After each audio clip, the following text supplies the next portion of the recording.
All right, I think we are good to go. I'm just kind of looking over here. I'm waiting for that to pop up, make sure that we are actually live, a couple of minutes early, but I do like to start a little earlier than I say, just because I know some of you guys are here early, and I super appreciate that. Let's see, Flameberg is here, has been for several minutes now. Thank you for that. There's a mosquito that's going to drive me nuts. First time in a month and I'm not late to the stream. Yay, glad you could be here. Of course, Glenn, on the other hand, says, howdy, just got notified the stream is starting just as I'm getting ready to head to work again. That is the unfortunate life of someone who lives on the road, basically.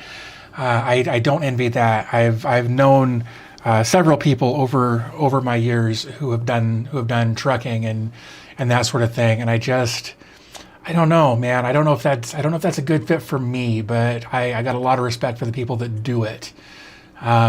We need people out there doing that job, and I think a lot of people forget that. I think a lot of people forget the importance of the people hauling our lives across the country, whether it's something we've bought or something we're going to buy or whatever. We need people out there doing what you're doing, Glenn. So thank you for doing what you do. Jason Budney says, good morning all. Well, Jason, glad to have you back. Today it's from Kansas City to Fort Worth. It could be worse, I guess, but that's still a long drive, man. I don't envy that. Like I can pretty easily, like in my car, drive from where I am in Colorado Springs to like Boise, Idaho in a day. It's just shy of 1,000 miles or 1,600 kilometers for the rest of the world. And I can handle that pretty well, just in a straight shot, stopping for gas and bathroom breaks, but not a bathroom break without getting gas. I have rules. But that's still a 14, 15 hour drive, depending on how you're handling it and what the weather's like and all those factors. But I can do it every once in a while, but I don't think I could drive like that all of the time. I think I'd lose my mind.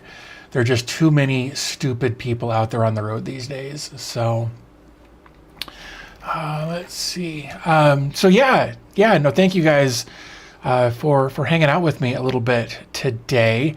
I don't know if you guys saw the short that I put up yesterday about.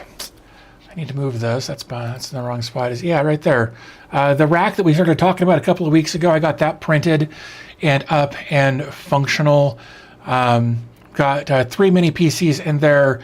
Pass-through panel with some keystones, and like you can see there, the 8-port switch on the bottom. I actually had to buy another one because after I put all of this together, I realized I had apparently thrown away the power supply for the one that's in there. So I had to buy another one just for the power supply. But it works really well. I cleaned up the cabling a little bit since I released that short yesterday. So real happy with how that turned out. So I don't know if I'm gonna put. I don't know if I'm going to put any content about it other than maybe some shorts, that sort of thing. And the reason for that is because like the day after the hot end in my printer went out, Hardware Haven released a video about talking about all of the different 3D printed racks that are out there, and he took my idea before I had it. So it's whatever, but I don't know, we'll see. The short that I did about that yesterday is actually doing pretty well. I think it's got 4,000 or 5,000 views at this point, which honestly shocks me. I didn't think it would do well, but I tried some different things with it because it's just over 4,000 views. But I tried some different things with it based on my experience with watching other creators' shorts and what I would expect to see in a short. And real happy with how I put it together. Very low effort, if I'm being honest. It was like 3 takes of me kind of talking about it as I kind of spun around it a couple of times. Turned out all right, I think. So So you get used to it. I do 8 hours a day, take 5 days a month off at home. The rest of the time I'm working with no days off. Holy crap, dude. 8 hours a day isn't so bad. I guess that kind of gives you an opportunity to check places out. I think that would make it at least a little bit better than some of the people out there that are doing. I think what the max is like. I don't know what the max is. Like I remember it being like 16 hours a day or something, but the numbers were different if you had like a co-driver or whatever. But I know that after a while they put some limits on how many hours a day you could drive, because companies were pushing their drivers too hard, and there were wrecks and accidents and people getting hurt and that sort of thing from drivers just being pushed to the point of literal exhaustion. So I'm glad that you're 11. Okay, I knew there was something like that. I couldn't remember what the numbers were, but I knew that there were restrictions in place for safety.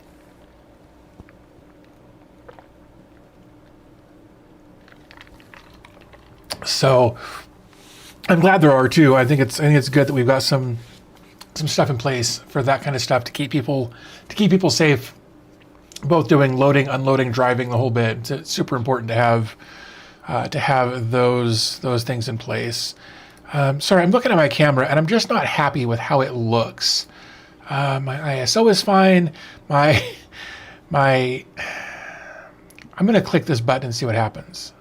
All right. Oh, it changed my ISO a little bit. That's fine. I think it looks better. It is whatever, right? So last week, if you were here, if you remember, whatever, I had to end the stream after just a couple of hours because I was starting to get a sore throat, or the sore throat I was starting to get was really starting to hurt. And that's why there was no content this week. Sunday morning, I woke up, my throat hurt really bad, but like just generalized to the left side. Sunday morning, it had moved to the middle, and then it kind of worked its way both directions. So like clear up into the back of my tongue hurt, clear down to like where your esophagus hits your stomach, like that hurt. It was real unpleasant until about Thursday. Thursday morning, wife and I got up and did some stuff around the house out in the backyard, got some cleaning done, and it just kicked our butts. And then Friday we went to the store and I was feeling a little better, but that still kind of kicked our butts. But there was no way I could talk. Swallowing hurt. No, it's so I can't. It was red last week too.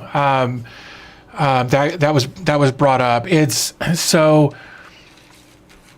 a weird thing that happens when I get sick. My nose does that, and it sucks, but it is what it is, you know.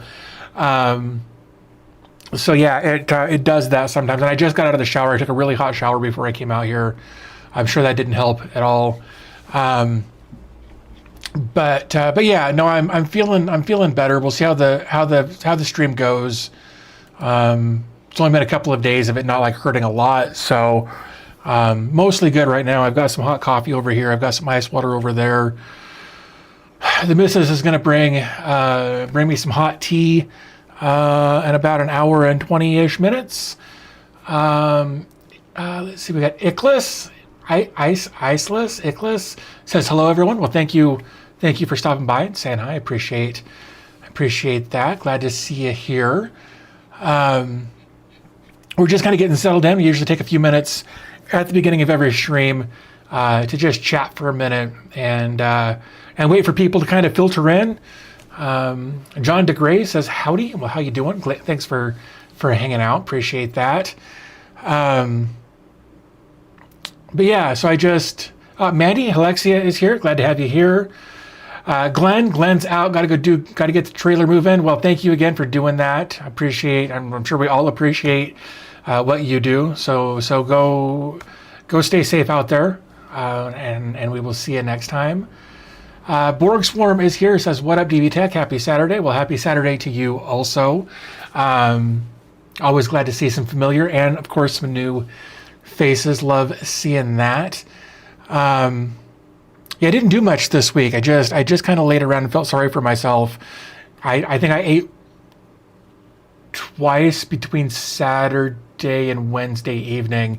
It hurt to swallow, it hurt to breathe, it hurt to cough, hurt to blow my nose, and it was all just right here in my throat, just awful. But again, doing better. So don't have a lot to talk about this week, really. Like I said, I got that done. That was pretty low effort. So I got part of the way done with that, and then my hot end went out on me. So I ordered a new one, and it sat here for a couple of days, and then I started feeling better. I was like, fine, I'll just go get it done. And on the Creality K1 Max and the Creality K1 series anyway, replacing the hot end is a process. Like, you got to disassemble like the whole top end of the printer, because it's I can't think, it's one where it moves around. Core XY printers, what it is, the K1 series or the Creality K series or Core XY printers. So you got to take the whole top end of that apart in order to do anything with it, and I'd never done that. And screws kept falling out, and I kept dropping them, and I had to locate them, and it took me like 2 hours to change the hot end in this, because I'd never done it before. I was still sick, not feeling well, almost in tears. I was so frustrated, because this was supposed to be like the easy fix for the issue I was having, and I was like, I felt stupid. My hands wouldn't work. I kept dropping the Allen keys. It was just a nightmare. But I finally got it done, and finally got my prints going again after some finagling of some things, and realizing that I'd put my extruder together wrong. I put the screws in backwards, so like the tube where the filament goes in, I put the screws in the wrong way, so it just kept like falling apart, and it wasn't holding tension on the filament. It was, finally got it sorted, got that printed. Mirandy, to ask your question, it is not. That is actually a B-Link SEI 13, I believe. It very much looks like a Mac, though. You're 100%. It looks like a Mac, but it's a B-Link. SEI 13 Pro up there. Yeah, so it's a beast of a machine. I'm really, really happy with it. That said, out of the three, because I've got these kind of clustered together in a project that I'm working on, that we started working on a few weeks ago on the live stream, I've had the most issues with that B-Link compared to the other two. The bottom one has got the newest processor in it with the Core Ultra 5175 or something, and it's the slowest of the three. The one in the middle, I don't know where the box is for it. Man, I don't know. I can't remember who sent me that one, but it's the one in the middle has been the most rock solid out of the three of them. And I've been, like I said, I've got those clustered together with Ubuntu and some software overlaid on top of it. Man, I don't remember. I don't know if I can think of the. I don't know if I can remember. I don't know if I can remember what the IP address is of that. Is it 80? I thought it was 80. 80 doesn't seem right. Let me see if I can get this to pull up. 80. Yeah, hey, it's right there. Yeah, I understand that.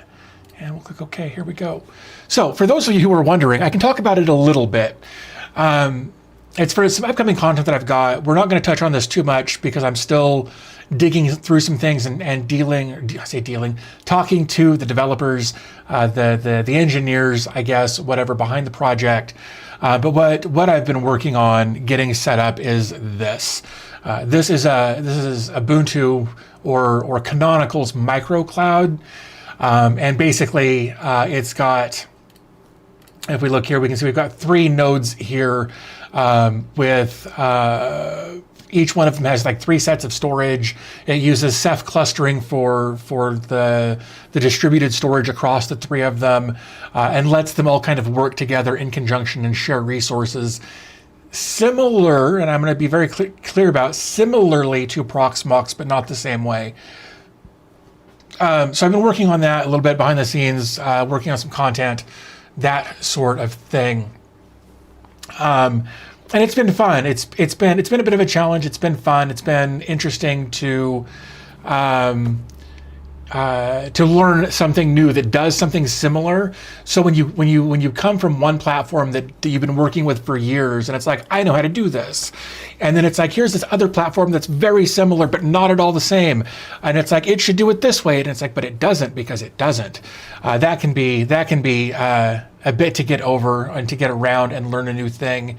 But it's been entertaining. It's been eye-opening in how other platforms do certain things. But yeah, so Roar Dog says, hello, everyone. Well, hello. Glad to have you here. John DeGray says, it's the worst when something you know you can do just isn't working. I had to replace the motherboard in my server 5 times in a row due to getting 4 brand new motherboards in a row from Micro. Oh, geez. Maybe go crazy. I think I was messing up. I wanted to cry. Yeah, bro, I get that. It sucks. When you get that overwhelmed, when you get that frustrated, when you're like, this should work. Why isn't it working? It should work. But this shouldn't be that difficult. I've done this a million times, or this is my first time, and everybody online says this is the easiest thing to do, and I'm an idiot. And you demoralize yourself, and you get more frustrated. You spiral out. Then you're almost in tears, or you are in tears. And then it's like, oh, if I'd put that screw in first, that would have fixed everything, and I'm dumb. That has been my experience a lot of times, but I hope you got your situation sorted. That sucks. I hate when that happens. It was a bad batch. That's, that can be the best feeling in the world. Finding out that, nope, it was literally just a bad product run, or a bad product, or maybe it was a one-off, but it's nice to know sometimes when it's like, oh, it wasn't me. Kyle Watson, hello, how you doing? Glad to have you here. Love seeing new people in the chat. Really, really enjoy that. Like, I always love everybody who shows up every week, but I always love seeing new people. Really dig that. Yeah, Teenage Mutant Ninja Turtle Cup. Absolutely, man. I've been a fan of the Turtles since I was like 8 years old or something. So yeah, no, I think this is actually technically my wife's cup, but yeah, I thought that would actually go pretty well here in chat. So yeah, oh man, let's see. Micro Center made it right though. That's good. It's an hour drive back there, and they gave me a gift card for my fuel cost. Holy crap, that's amazing. That's a company going above and beyond. That's really, really neat.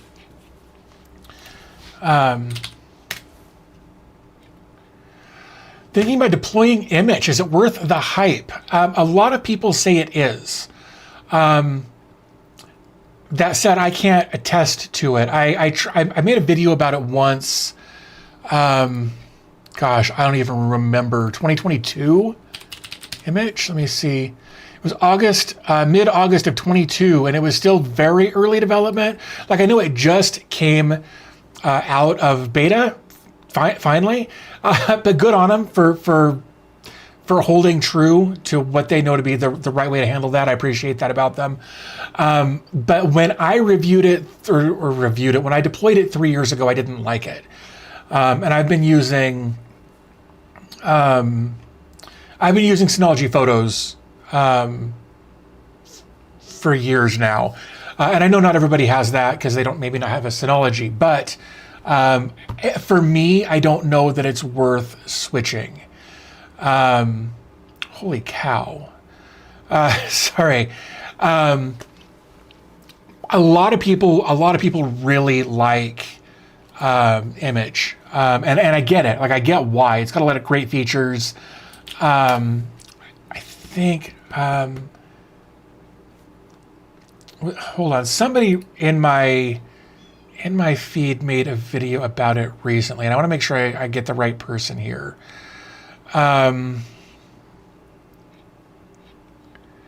Somebody made a video recently, and I'm just going to have to search for it.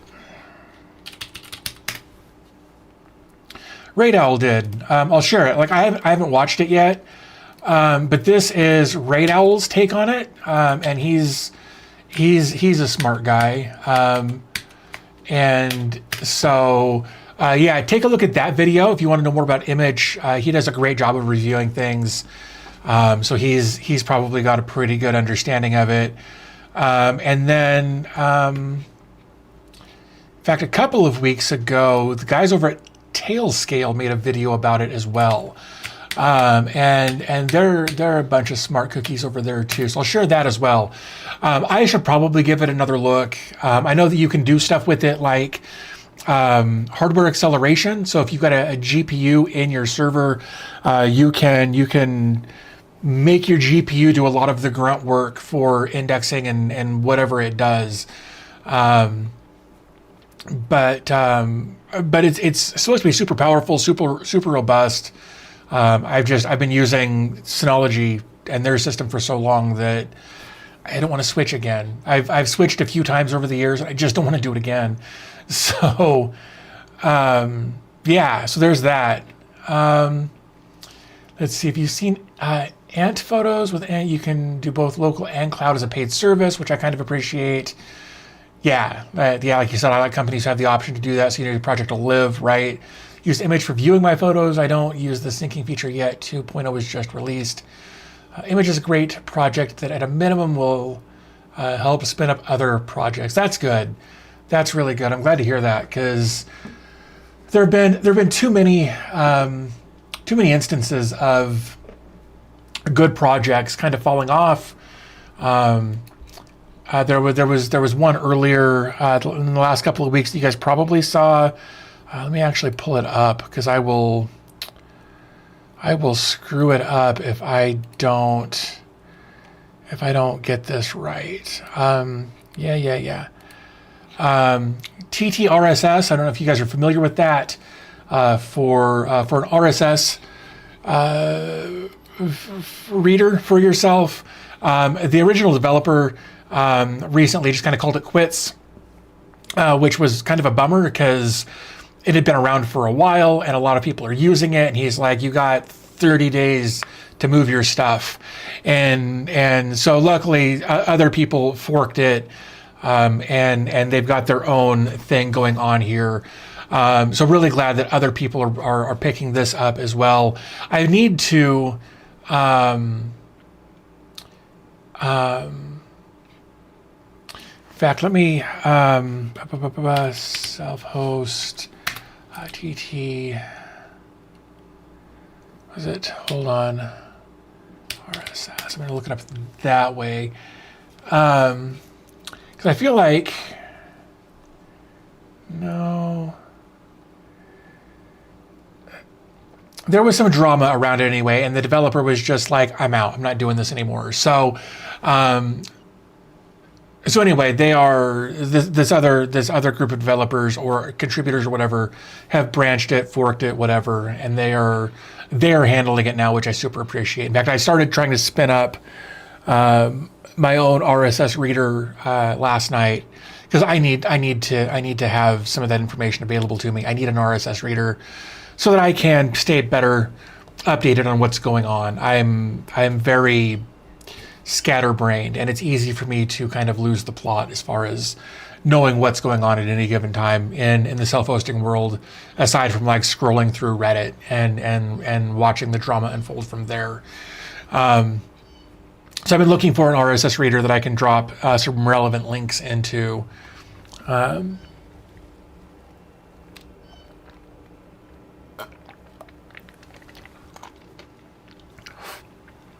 I might be a little young, but what's the point of an RSS reader? So basically, it's an aggregator. So basically, you can subscribe to websites via their RSS feed. Like if I do this, for instance, right? If I do DB Tech Reviews /feed, this is my RSS feed. So people can grab this URL, drop it into their RSS reader.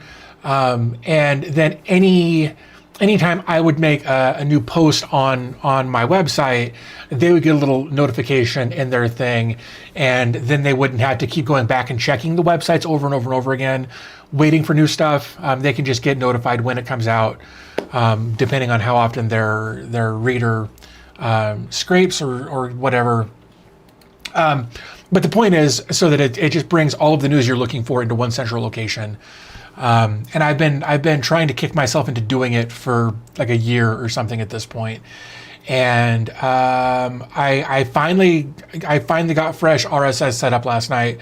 But then I got to find more. I got to find feeds to put into it so I can have the knowledge just brought to me, versus just scatteredly looking through my bookmarks and scrolling through Reddit, not getting anywhere. So that's the end goal that I've got. But I need to start compiling a list of RSS feeds that I can dump in there and make myself more knowledgeable. Colin says, I'm here, sorta. Well, sorta is better than not at all.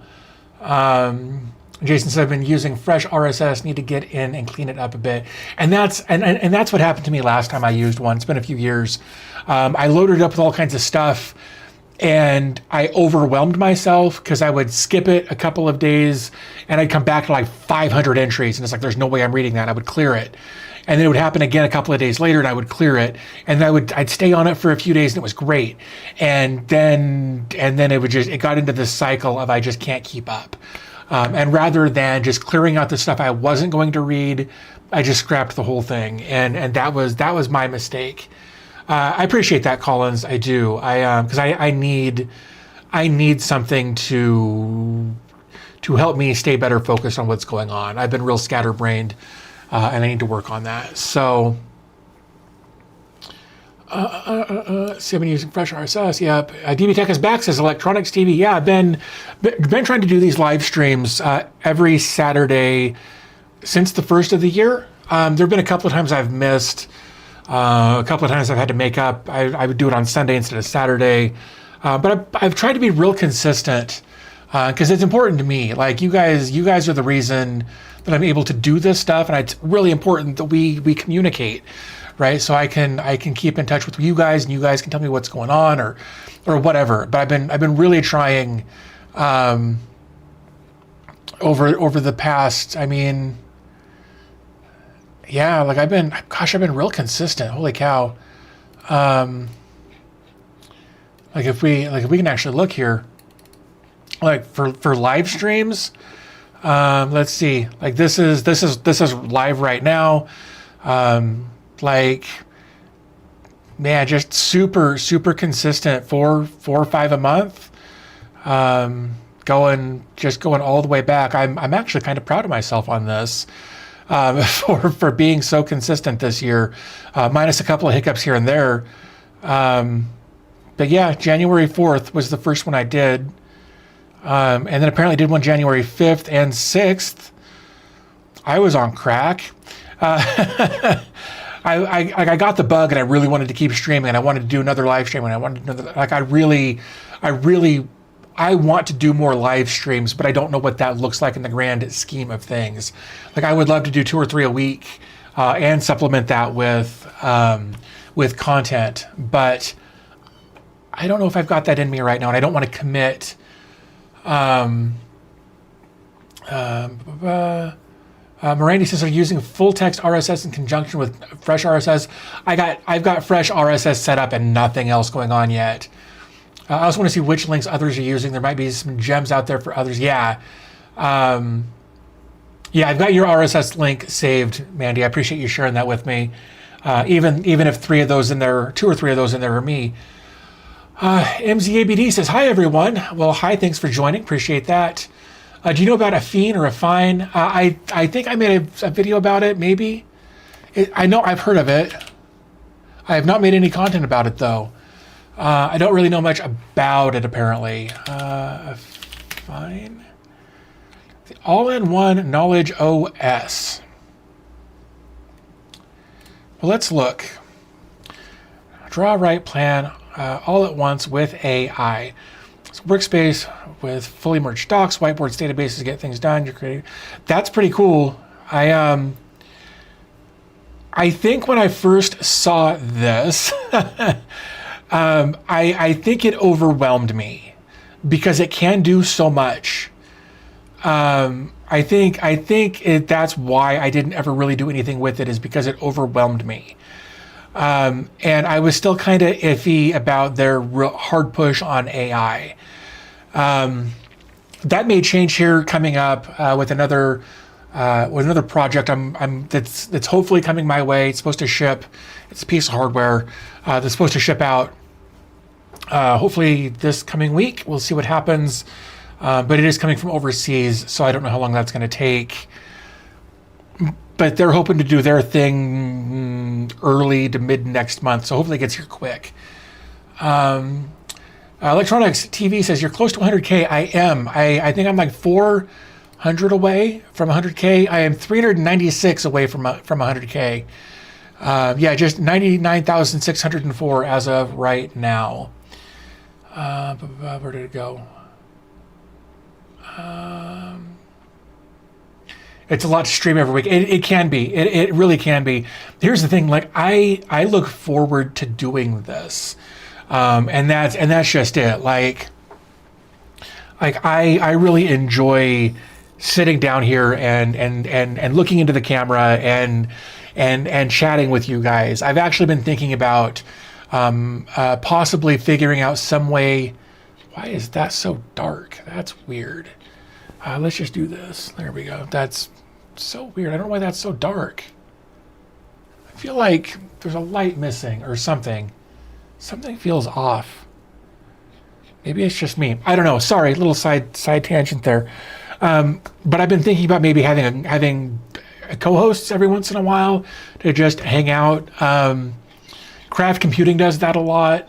I was actually chatting with him the other day about how he does that, because I was like, what's the easiest way to do that? And he's like, Teams or whatever it was. Basically, it was just get a Teams video chat going and frame it appropriately, and there you go. So I've been thinking about doing something like that. I've had a couple of people offer to jump in and co-host, and I think that's pretty cool. We may revisit that at some point here soonish.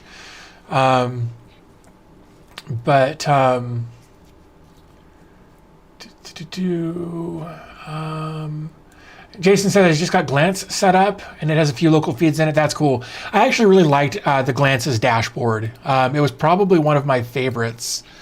But again, I don't ever really use dashboards the way, oh, you know what? I know what happened there. Hold on. Let's turn that up a little bit. That's better. There, sorry. So that's just too dark. I didn't like that. So I turned off the automatic exposure. Sorry, going back to Glances and just dashboards in general, I don't use them. Like, I would like to, but I don't know. I can't even seem to force it into my workflow without making it my homepage when I open my browser. Like, I don't visit it intentionally. I don't edit it. I don't keep it updated. And maybe that's just because of the one I'm using. I don't know. But Jason says, I did a stream for 3 hours straight. My throat was killing me. Yeah, man, it's super important to have, when you're doing live streams, at least for me, I don't want to generalize too much, but for me, it's super important to have different things to drink. Like water is great for quenching your thirst.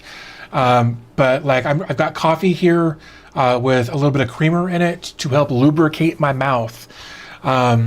Later, in about an hour or so, when the tea gets here, that will have honey and lemon in it, or honey, not honey and lemon, honey and a little bit of creamer, and that will also help kind of do both. It's super important to have that. I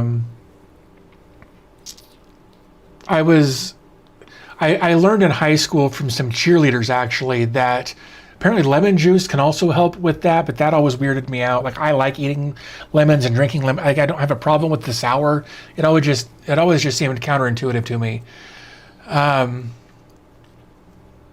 So many projects to keep up with, bro. That's why I want the RSS thing, is to help me keep up with all of that. I also need to go through like all of the things that I'm self-hosting and go to the like the GitHub pages for those. So if I did like, wow, if I could type, just GitHub, right? Like, 3 weeks ago. Yeah. So like I need to go, because I use Postas for a lot of my social media posting. So like I need to get the RSS feed from this so that I can add that so that I can get notified as far as what's going on here and with the other self-hosting stuff that I've got. And if I can bring all of those into different categories within the RSS reader, it'll help me stay more organized. That's what I keep telling myself anyway. I can't guarantee that that's actually the truth, but I feel like it should be. And maybe that's all my brain needs, is for me to lie to it until I make it work. I don't know. Last week we talked a little bit about this. So I bought this exactly a week ago. I bought this last Saturday. I did not pay $36 for it though. I paid like 18 bucks. Basically I paid this price right here for it. And I wanted to show it to you real quick because there were people that were asking about it or talking about it anyway. So if we come over here, this is it, right? And it was super simple to set up. There was a bag that this came in. I need to look over there. There we go. Yeah. So there was a bag that this came in, obviously, and there's a little sticker that says, "Hey, push the button until it turns on." So I did that, and it checks to make sure that it's feeding properly. And then your stuff, your labels. Oops, your labels go in there. You just close it, and then it checks to make sure everything is good. And then I installed the app on my phone, which was obviously dead simple to do. I really appreciated how easy it was. If I can find it, Nebot or Nimbot. I don't know how that's pronounced. So there it is. It just connected. I did have to manually connect it the first time, and it says, "Hey, look, this is what you've got in there. This is what you've got to work with," which is kind of hard to read. I apologize for that, but it lets me know what kind of label is in there. And there's lots of different labels, and I can just say new, and you just double click to edit. Come on, there we go, like that. And oops, let's go back to oh, there it is. It actually enters down there. It updates there. It's a little confusing, obviously, for me. So we can just do, let's do live streams rule, right? We'll do that. Oops, and let's make it just a little bit smaller. Font style. There we go. Let's bring that down just a little bit, like that. Right? It says live streams rule, and then click print. And then, are you sure? Print. And there it is, just that easy. So a super big fan of that. And these stick really well, and I love it. I wanted to show that because, because it's just a really neat little tool that I've been taking advantage of, and I got it in green so my wife would be on board too. Although, like I said, it was like 20 bucks, less than 20 bucks. But cool little project, or little product rather, that I've been having some fun with. So,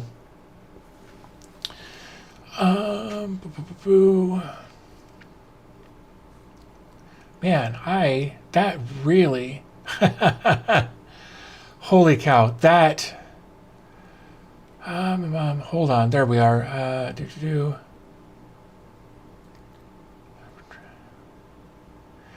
I was interested in the plugin for traffic. The Sablier plugin is actually really neat. The problem is that it's dependent on traffic, and if you've already got a reverse proxy set up, that sucks. I've actually looked at lazy loading Docker containers, and I thought that was pretty neat. It's the same idea, just more traffic dependent. I don't know about the AI features, going back to the app we were just looking at. Yeah. Tom Lawrence has a good list of RSS feeds. That's good. I will take a look at that. Thank you. Hold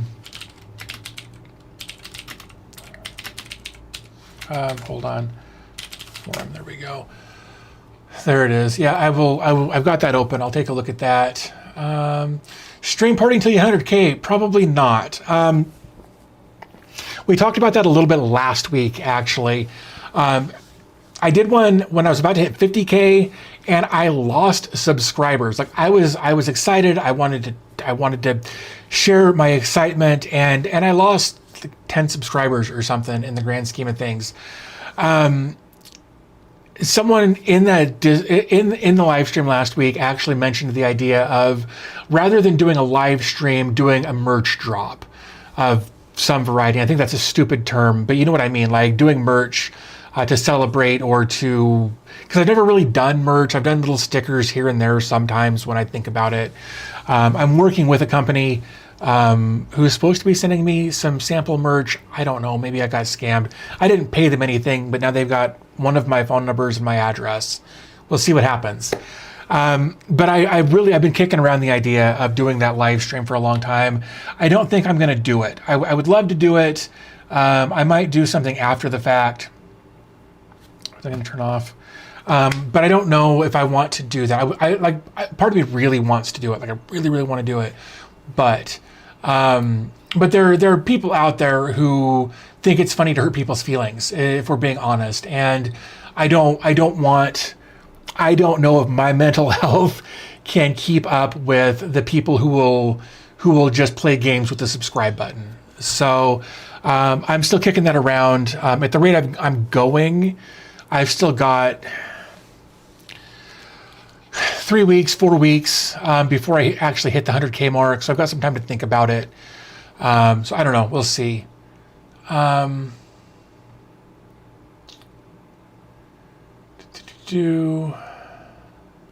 Somebody. Oh, it was farther down. Sorry. When I was talking about the thing over here, things weren't keeping up in the chat, so I'm having to go back and figure out where I was. Does feel darker. Yeah, okay, I'm glad we agreed on that. I think I've got it fixed for the stream looking darker. I like the streamers too, to be honest. It's just a lot. There's a notable mention of it. Yeah, they really can be a lot. And sometimes if you want to be consistent, you gotta put all the stuff on that side at the door, right? Like life, all of the crap that happened this week. Sometimes you gotta leave that on the other side of the door and come in and present. I've been pretty fortunate to not have to do that very often, and I'm real thankful for that. I've absolutely had to. We're all human. We all have bad days. But honestly, doing this kind of stuff helps me get out of that funk a little bit. And while I'm chatting with you guys, my brain's processing stuff in the back. And so this is kind of a way to kill two birds with one stone, as the saying goes. Silver Star says, I appreciate you doing things like this and introducing new projects. Discoverability is always going to be an issue no matter where you look. I agree. Yeah, so that's one of the reasons I like to do these videos and these live streams. Because yeah, I will usually show you guys a new project each week, and we will look through the newsletter at some point during the live stream, most of the time lately. But very often you guys bring things to my attention too, and I appreciate that as well. Oh man, I closed that. I need to open that back up because I wanted to look into it more. But I don't want that tab open because it's very bright. You could also use Jitsi. Linux Cast uses it for his podcast with others. That's an interesting idea. I have looked into some self-hosted stuff. I think I made a video about Jitsi at some point. And I think one of the issues that I had, Jitsi, gosh, in 2021, yeah, it's one of the first Docker videos I made. I had a lot of issues with connectivity with it. Like people kept getting kicked out. I couldn't stay connected. It just kept like reloading the page. It was just a nightmare. I've had better luck with it since then, but I'll figure something out at some point, I think. Surgical says, random question, do you have ADHD? Yes, I do. I was actually just diagnosed with it earlier this year. In fact, I got put on meds for it a few months ago, and they were doing really well, and then they weren't. So we're actually in the process of changing up my meds right now to see what's going to work and what's not. We basically doubled my daily dose from 1 milligram of guanfacine to 2 milligrams of guanfacine. But I may switch that out as well, because the 2 milligrams that I'm on I take at night, which is fine. But I may do 1 milligram at night of the long acting, and then a milligram in the morning of the short acting to help me even out more during the day. So we'll see. But I've got meds to try both. I've got a little leniency on how I can manipulate that and see what works for me. Because the 2 milligrams at night knocks me out, and which is great. I love to sleep, but when I literally have to like peel my eyes open in the morning, that's not quite what I'm looking for. So I'll probably do one of the long, like the long delay, whatever, and then I'll do 1 milligram of the short in the morning. That's probably what I'm going to try next. But yeah, I got diagnosed at 44, 43, 44, something. And I've had it my whole life, obviously. Sorry, there we go. I've had it my whole life, and it was always kind of a superpower for me until I took some brain damage in 2016, and then it got way more difficult to manage. So I finally got diagnosed, and we're working with it. So John says, can't find any good dashboards. I'm too picky. I'm looking for something extremely customizable, like a home assistant dashboard. Man, what was it that I was using? Hold on, I might actually have an idea for you. If I can get in, of course there's that. Of course there's that. For some reason lately, my Portainer instance, the Portainer instance on my Synology NAS has been the slowest thing that's ever existed. And I'm going to try to get logged in here to show you what it is I'm talking about. Like, yeah, proceed. There, geez, there we go. Maybe we can get in. And I'm doing it this way, and now it's being fine. Because I don't remember what it's called. Let me see if I can find it. No, man, there's some stuff in here I really need to get rid of. It's been a long time. Head guard, dumb drop, and closed. Homepage, there it is. Neat. Hold on. It's not homepage. Gosh, it's not homepage. What is it? Thought it was homepage and it's not. Wonder if I've got it in my stacks still. Because that's still a possibility.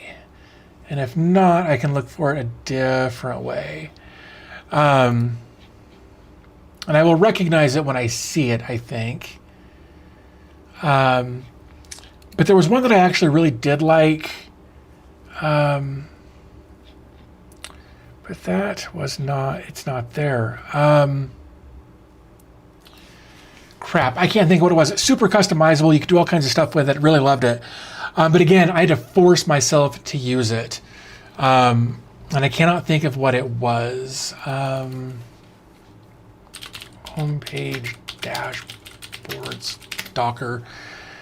Was not homepage. Dash. Let's just, okay, that's, I'm dashboards. That's glance. Docker dashboard. Man, I will never find it this way. Maybe I can look at it this way. Hold on, I'm trying because I really want to remember what this was. And I've got Docker dashboards. No, come on, where is it? It's not homepage. Dash machine, glance. Man, it's gone. I have no idea. Anyway, I hope you find what you're looking for.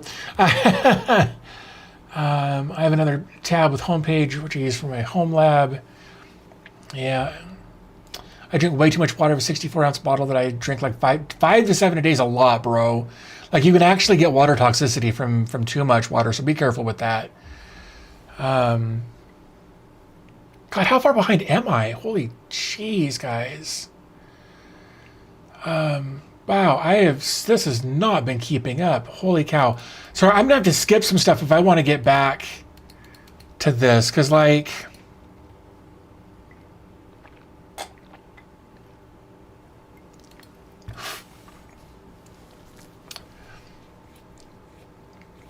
I definitely don't work while I'm streaming. I wish I had more time to play with all the self-hosted things. Lots of ideas, no free time. I get that. Here's the problem, and we'll talk about this a little bit when we actually get to the newsletter. But there's been kind of an ongoing issue in the self-hosting community lately with apps that are coming out, and hopefully I remember to bring that up later. I take Stratera for my ADHD.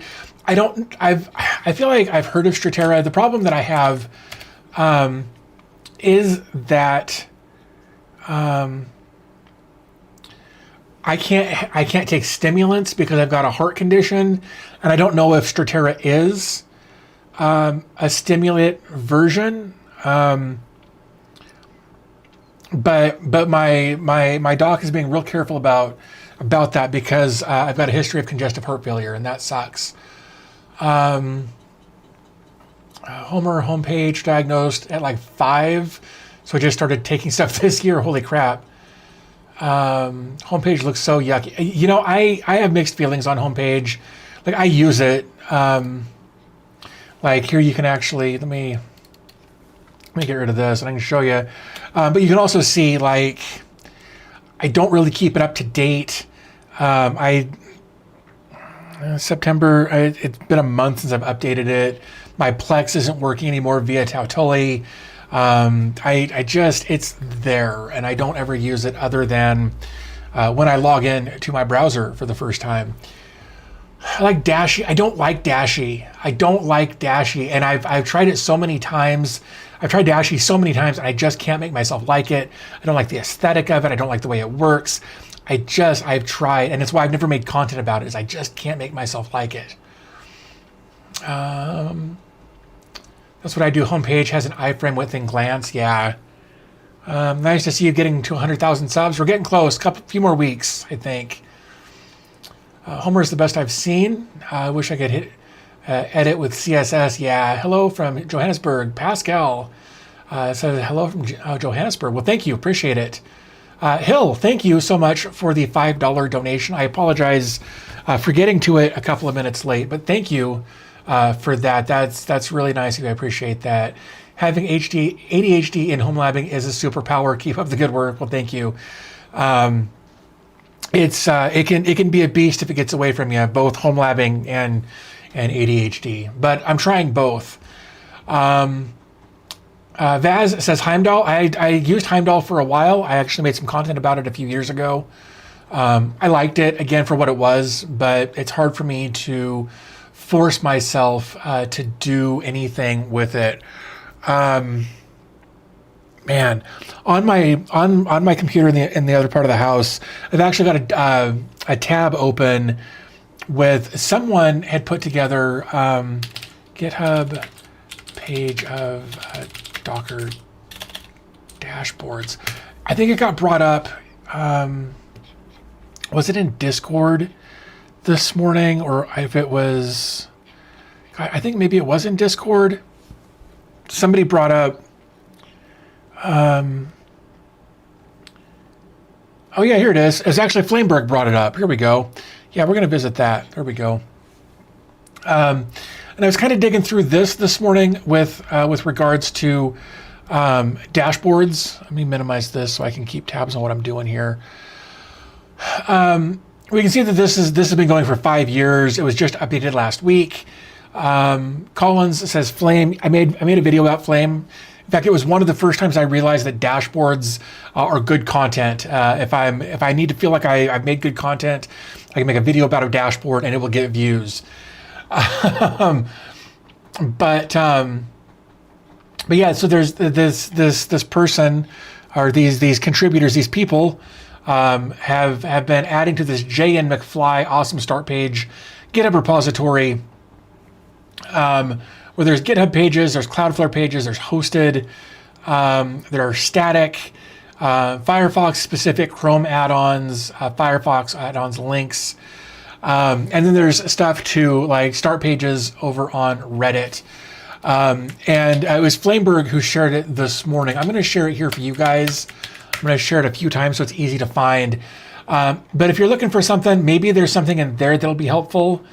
Like I was digging through some of them and I didn't like them. Like this is clever, but I wouldn't ever use it. I like the retro thing a little bit, but not that much. And it's not to pick on that one, right? It was just when I opened there. And some of them are very neat. Like I like the minimalism of this. There's a dark mode there as well. Installation, get clone, set up, copy the config file, and some of them are just a bit too much as far as I'm concerned for installing and that sort of thing. So I'm lazy, I guess is what it boils down to.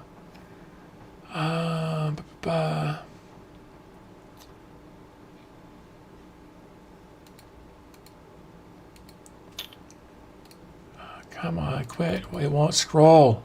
Ugh. Homer. Dashy wasn't it. I head to the Discord later because I can't get Pangolin working. I might be able to help, but I haven't updated to the new version, so I don't know what that deployment is like. I used the deployment script that they've got because doing it manually sucked and I couldn't get it to work. So I used their deployment script to get Pangolin working. It was not Flame. It had a bunch of different tabs like down the side that you could have those each do different things, and you could have you could iframe stuff in and have different tabs open different pages, and there were like sub tabs, and it was very complicated, but it was also you could dumb it down, and I cannot remember for the life of me what it was called. But I know that it wasn't Flame. I know it wasn't Fenris. Again, it's one of those that I will wake up at 3 o'clock in the morning remembering the name of. Organizer, thank you, Mirandi. That was it. That was you are a boss. That is the one. Organizer was the one. Let me see if I can. Is it? Yeah. That's the one. So yeah, so this is the homepage. Or is this is just an image. That is magical. And then you can, I'm going to pop these open, right? And then so once you're logged in, you can have all of your services down here, and you can load everything into an iframe as long as the app that you're trying to iframe in supports XSS or will allow you to work with cross-server scripting. And so you can basically have one dashboard that you just get access to everything from that one dashboard. So thank you. It was absolutely Organizer. Thank you. And then you can come into the tab editor. You can customize user management, all kinds of stuff. I loved this dashboard. It can be complicated to figure out for the first little bit, but once you've got it, man, it's so easy to just find what you're looking for. And I experienced some issues with configs getting screwed up a little bit as well at first, and I used it for a really long time and I loved it. But again, I couldn't keep. I kept having to. I felt like I was forcing it, I guess is what I'm getting at. But yeah, it was definitely Organizer. Did I really not make any content about Organizer? I feel like I did. Organizer. I touched on it briefly in a video that I'm surprised is still on here.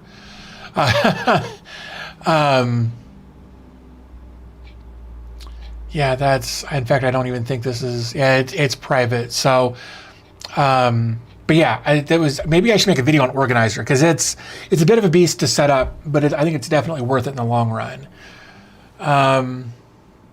Yep. So thank you guys for that. Server working. It's the user area on the resource setup. Let's see.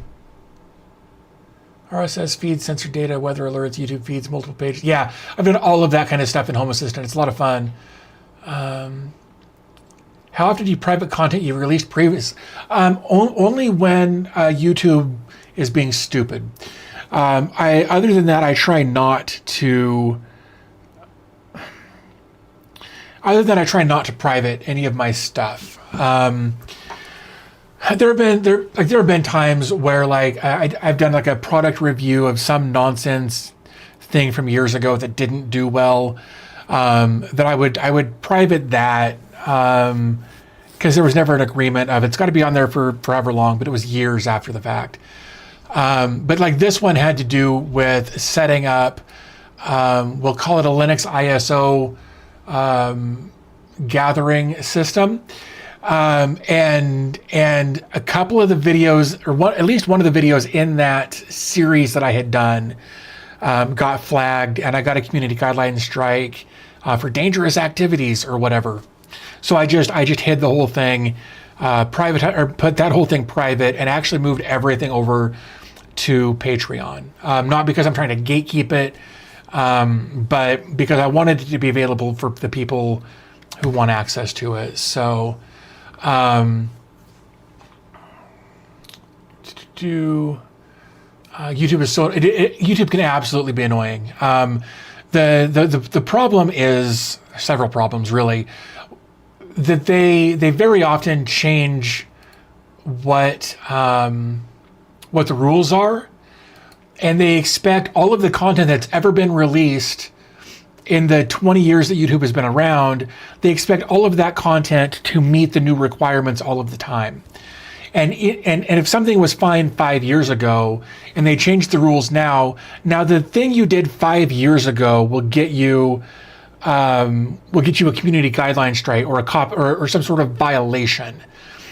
And it sucks that something I did 5 years ago might get my channel canceled now.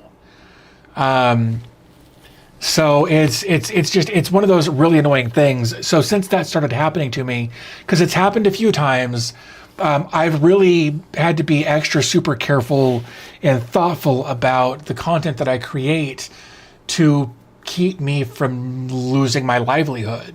I have to be very, very careful about the products or the services or the things that we talk about on here. I have to be very careful about those things to make sure I don't get YouTube to cancel me, and I hate it. Spectacular Austin says, "Hey David, I'm finally able to make it to a stream. That's awesome. Thank you for being here." Hill Phantom says, "YouTube is the hardest, lowest paying, addicting mental health tasking job I've ever had." Isn't that the truth? It can be a nightmare. It really can. People underestimate Patreon. The fact that you can pay a small fee and download the entire backlog is great. That's true. They move the goalposts so often. They really do. And then they'll backtrack on things. Right? Like people got their channels destroyed over swearing. And then a couple of years later, they're like, nah, it's fine, whatever. So they just like all of those people that lost so much because of that rule change, lost their channels. Now YouTube's just like, no, it's fine. We take it back. And maybe you can get your channel back. Apparently they're doing something about giving people another chance if they lost their channel in the past. I had to go through a course at one point because I had a community guideline strike. I had to go through a course of, is this right or is this wrong? One of those stupid things. And then after 90 days, after passing the course, then my guideline strike went away. It was the dumbest thing. When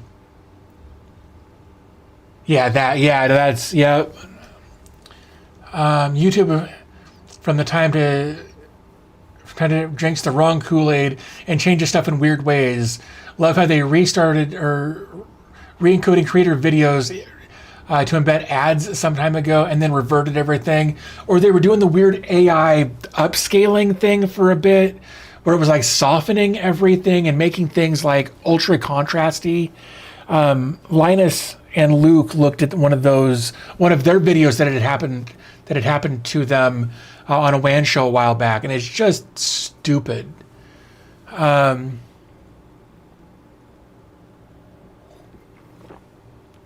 I see the first VTuber Homelabber, that's when I leave. I don't blame you.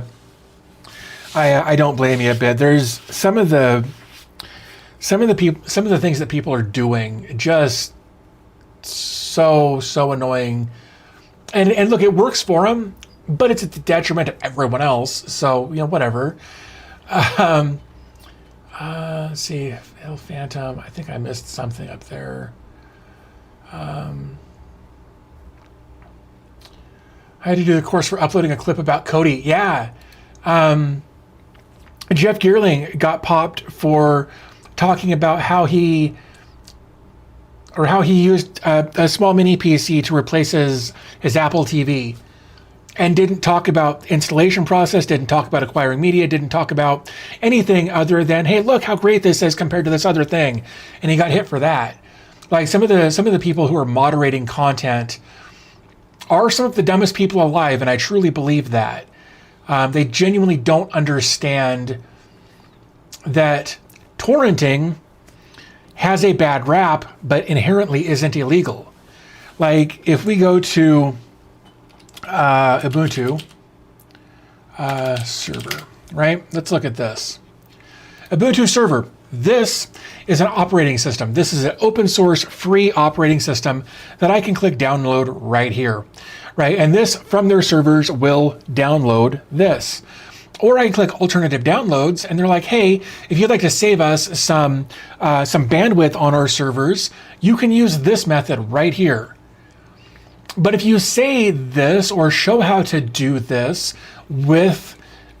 even with this authorized method of doing it, this legal acquisition of this media, your account can be banned for harmful practices, because the people moderating the content that we're uploading, that we're trying to create, that we're trying to share, are stupid.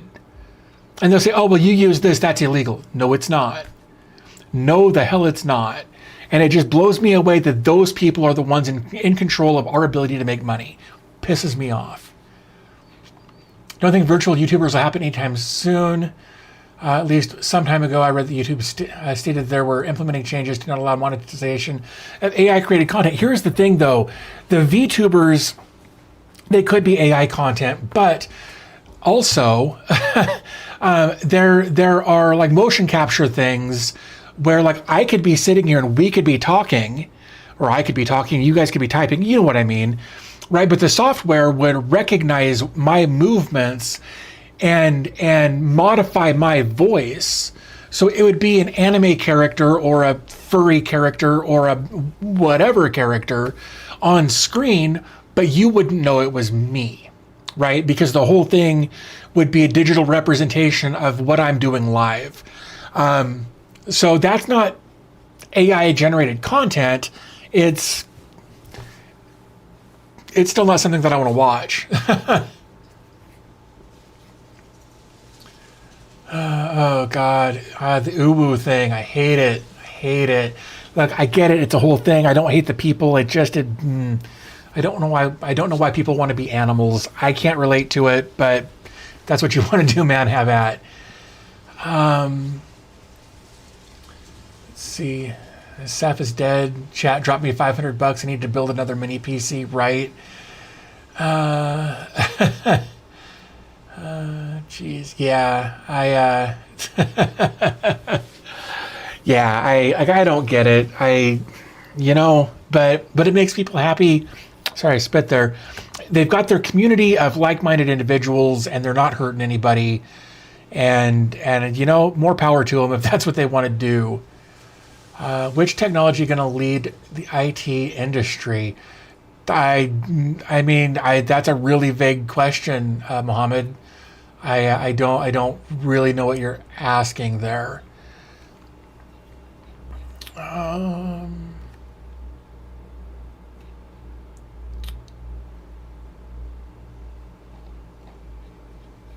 Let's close that. That's really bright.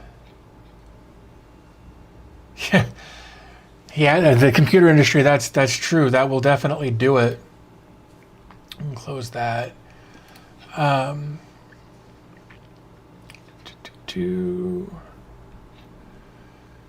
IT tech.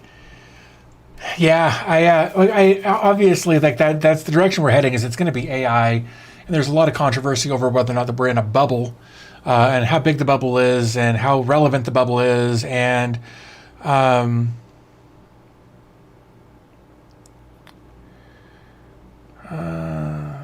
What?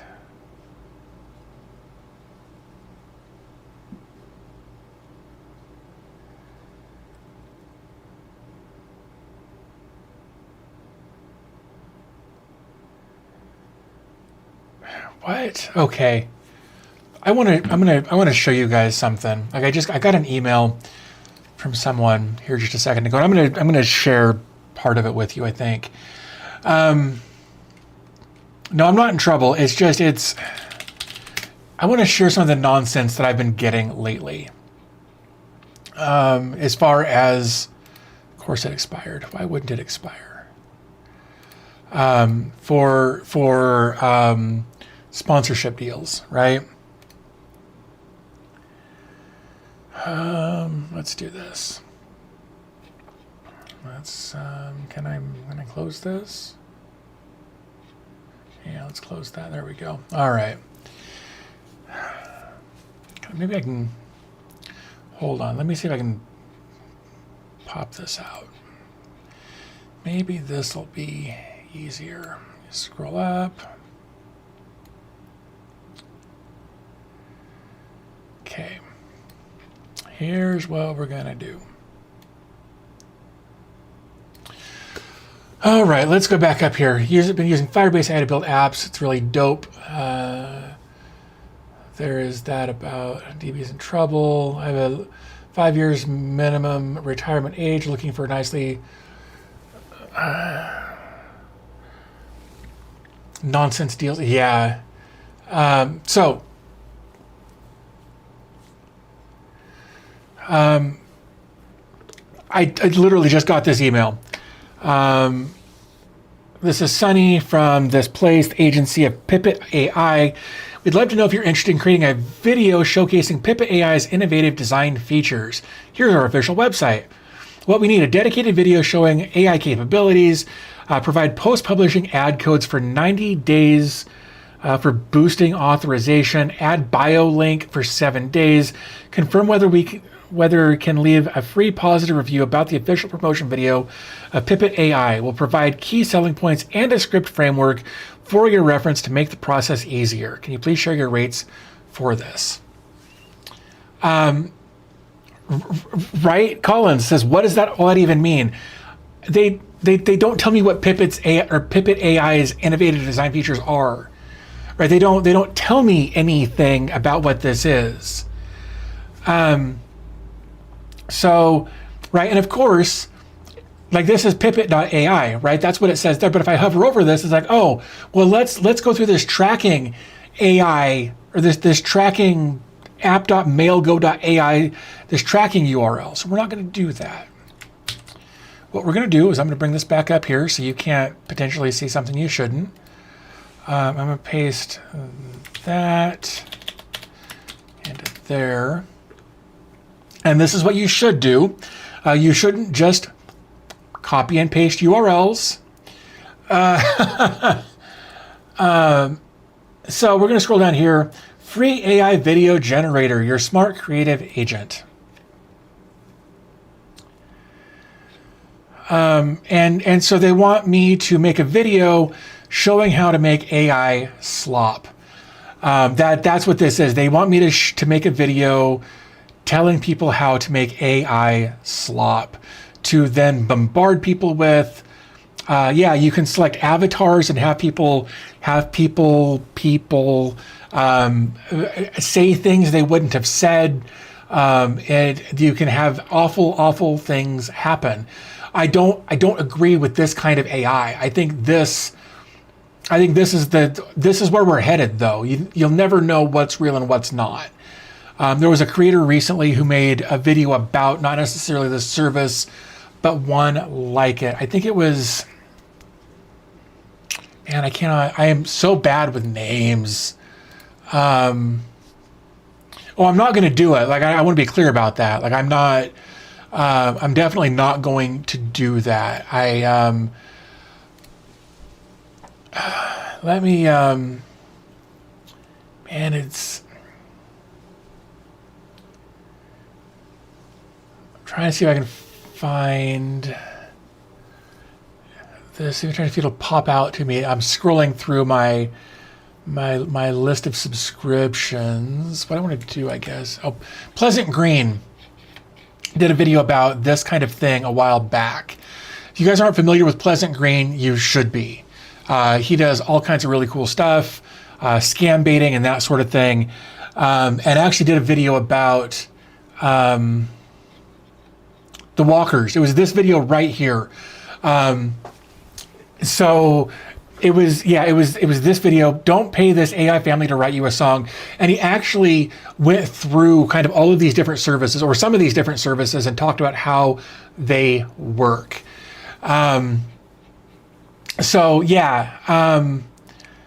If you're not familiar with him, you like I said, you should be. I'm actually gonna share his channel in here because he's super smart, and he's actually a lot of fun. And specifically, copy, no, not save link as, let's also copy the link address. We're going to share this too. If you haven't seen that video, you should watch it. But let's scroll back up.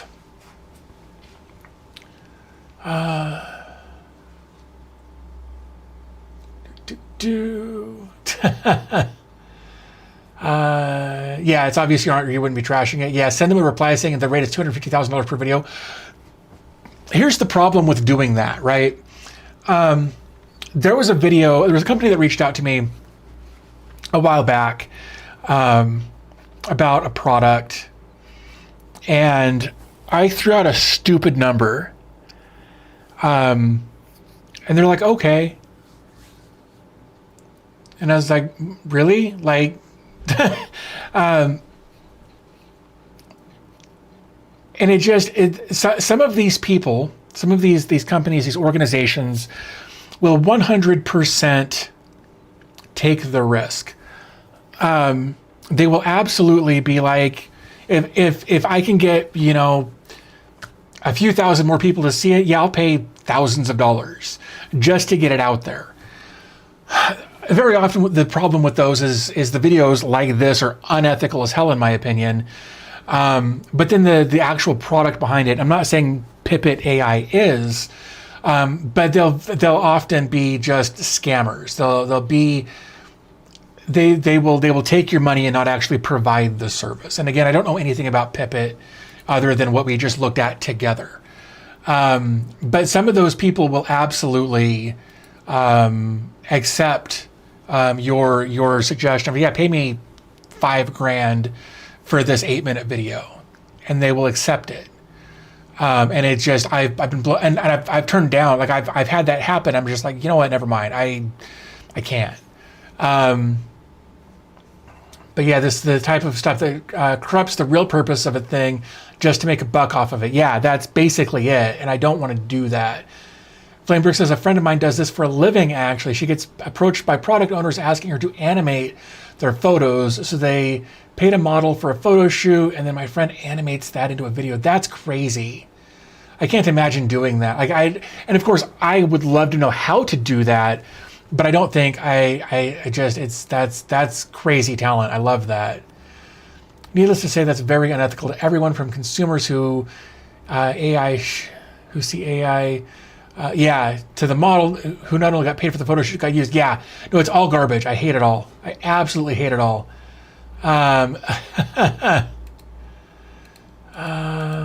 Holy cow! This guy, there it is. Yeah, Pleasant Green's a great follow. I agree. Do the vid for $1 million. I wouldn't blame you. I've been following his channel for years. Same. That's solid. Give you a rate of something in the 6-figure minimum and see what they say. Raid Shadow Legends. I'm glad they've never approached me. I genuinely am. For $1 million, I'd support DB saying Epstein was a decent dude. Whew. I would have to claim it was AI. I don't know if I could actually say it.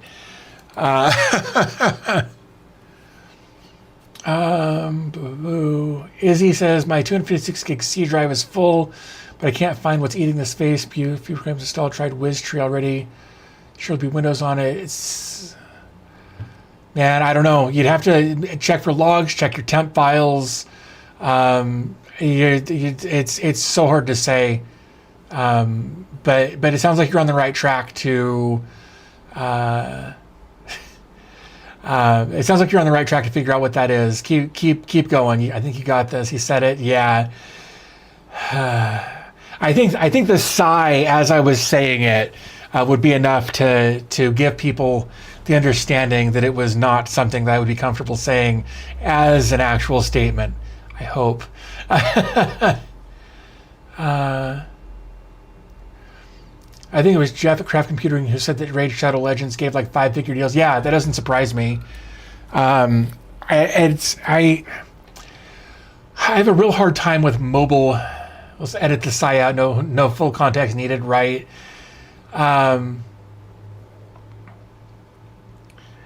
I just the mobile game thing. I have two mobile games on my phone, and one of them I've been playing since 2016, off and on, and the other one I just started playing recently because our older kids have been playing it, and we were going to play with them, and then we haven't. And I started playing Pokemon Go in 2016 when I was in the hospital. That's when it came out.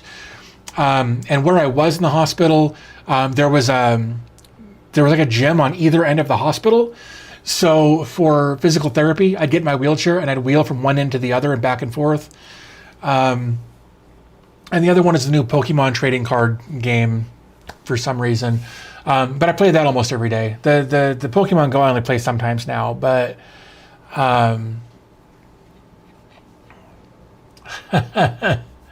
yeah, we'll get Pippet to remove the sigh. Thanks, guys. Appreciate your support. I don't blame content creators for getting that bag. Look, I've sold out a little bit a couple of times. Like I've got a purple mattress that I've had for a few years now. I reached out and I was like, hey, you should send me one. I'll make a video. And they were like, okay. And I was like, really? So they sent me two accidentally. So I had them take the second one because I didn't have room for two. Let's see. To do this full time, to have to take sponsors and just be in the game, not even a bag. Yeah, mobile games are so bad I can't play them or my money is gone. I love purple. I have one too. My purple is my favorite mattress I've ever had. So here's another thing that some of you guys might help. Some of you guys, Google has Google Opinion Rewards, and you sign up and you can take surveys. They'll send you surveys periodically, and you can bank that money, and it goes into your Google Play balance. So if you're playing a game, you can use free money from Google for giving your opinion on things to fund your gaming. I've usually got $8 or $10 in there.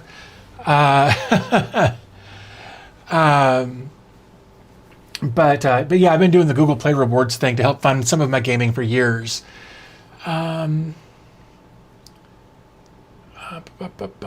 Taking notes on this. Purple is generous. They were for me. Here's the thing though. I think what happened when I got that purple deal, I think she was either in training or on her way out. And I don't think she worked there anymore after my deal, because I tried to reach out to her after the fact, because I got two mattresses and I was like, hey, I've got two mattresses, and somebody else responded. So I think she got fired for pushing my deal through. So, I don't know, but it was pretty funny on my end of things.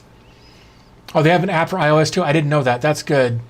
VPN sponsor is the god-awful level. Yeah, I've done a couple of VPN sponsorships. I'm actually working with someone where we're working out the details of kind of a cool project. Gotta look at this. Why is this different? Oh, interesting. But it's kind of like they do like VPNs, VPSs. They do all kinds of stuff. And one of the cool things about them is they're somewhere else, and and like they keep no logs. They have DMCA ignoring, no KYC, servers in Europe. So we're working on some details about some sponsorships with that. But like I said, I've done a couple of VPN sponsorships. I don't know that they went anywhere, which is probably why I didn't get any more. Which is fine. I've been using private internet access for 5 years now, and that's been a fiasco this last couple of weeks. Wow, holy cow. I've been in a private internet access affiliate for like 5 years. I paid for a year. I started getting affiliate referrals and whatnot. When you get an affiliate referral, you then get 30 days of free service. So I've had like 1,600 days of free service tacked on to my account from PIA. But over the last couple of years, I've been paying for their dedicated IP service. It's like $30 for 6 months or something. A few weeks ago, I noticed like, hey, I can't access the dedicated IP that I'm using, doesn't work, can't connect, uninstalled, reinstalled, changed settings, tried different things, troubleshot via, like I reached out to them via their support system, opened a support ticket. It's like, here's the thing. They're like, try this, I tried that, I responded back. It took them 2 weeks of just like, I don't know, they're working on it, we'll get back to you, I don't know. And it was super frustrating. We finally got it sorted, but just super frustrating. It's the only time I've ever had an issue with them. But they basically ghosted me for 2 weeks while I wasn't able to use their service I'd been paying for. So they gave me 3 more months of the service I haven't paid for in 5 years, rather than compensating for the lack of IP or the dedicated IP. Really frustrating.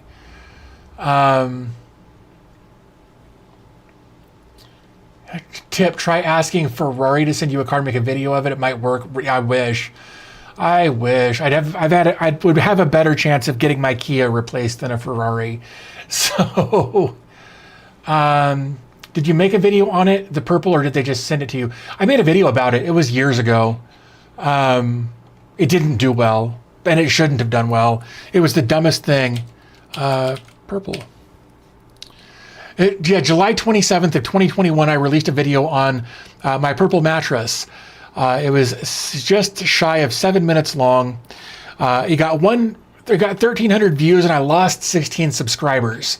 It did not do well. It cost me a bunch, but the bed's amazing. So in the long run, screw those 16 people. So, I gained. So I actually lost 17, but I gained 1.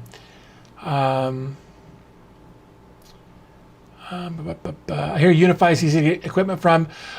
They've actually sponsored my Homelab, and I need to make some content about it. They're great. Like, they sent me a beast of a system, and I really need to make some content about it. I've been part of the ADHD thing is that I will say I need to do this thing, and it's not just me. I want to be clear about that. I'll say I need to do this thing. So I'll start planning how I'm going to do it. And I get in this planning loop. And I was like, okay, I'm going to go do the thing now. And I can't. And I was like, okay, if I just do this thing, I can at least get started. And then I can't. And the more pressure I put on myself that I need to get it done, because I need to get it done, the less I'm able to do it, because my executive dysfunction just blows up. And it sucks. And I hate it.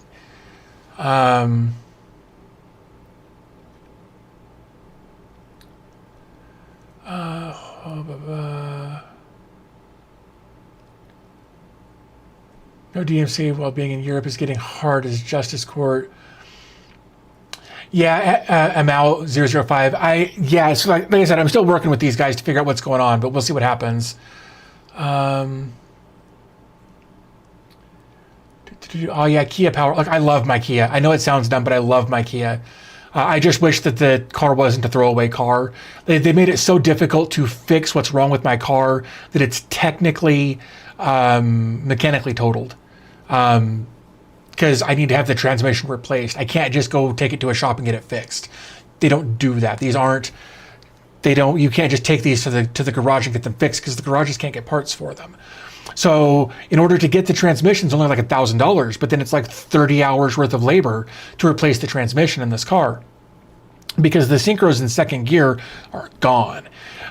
So I am my own second gear synchros now because it's a 5-speed, it's a manual, but yeah, because of the way they built them and because of the way they handle things, it's like $3 or $4 grand to get my transmission replaced, and that's about what the car is worth. So technically, it's mechanically totaled, and I hate it.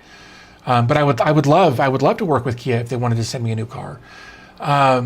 Most VPN ads I see seem to push the geofenced sites and for free Wi-Fi protection.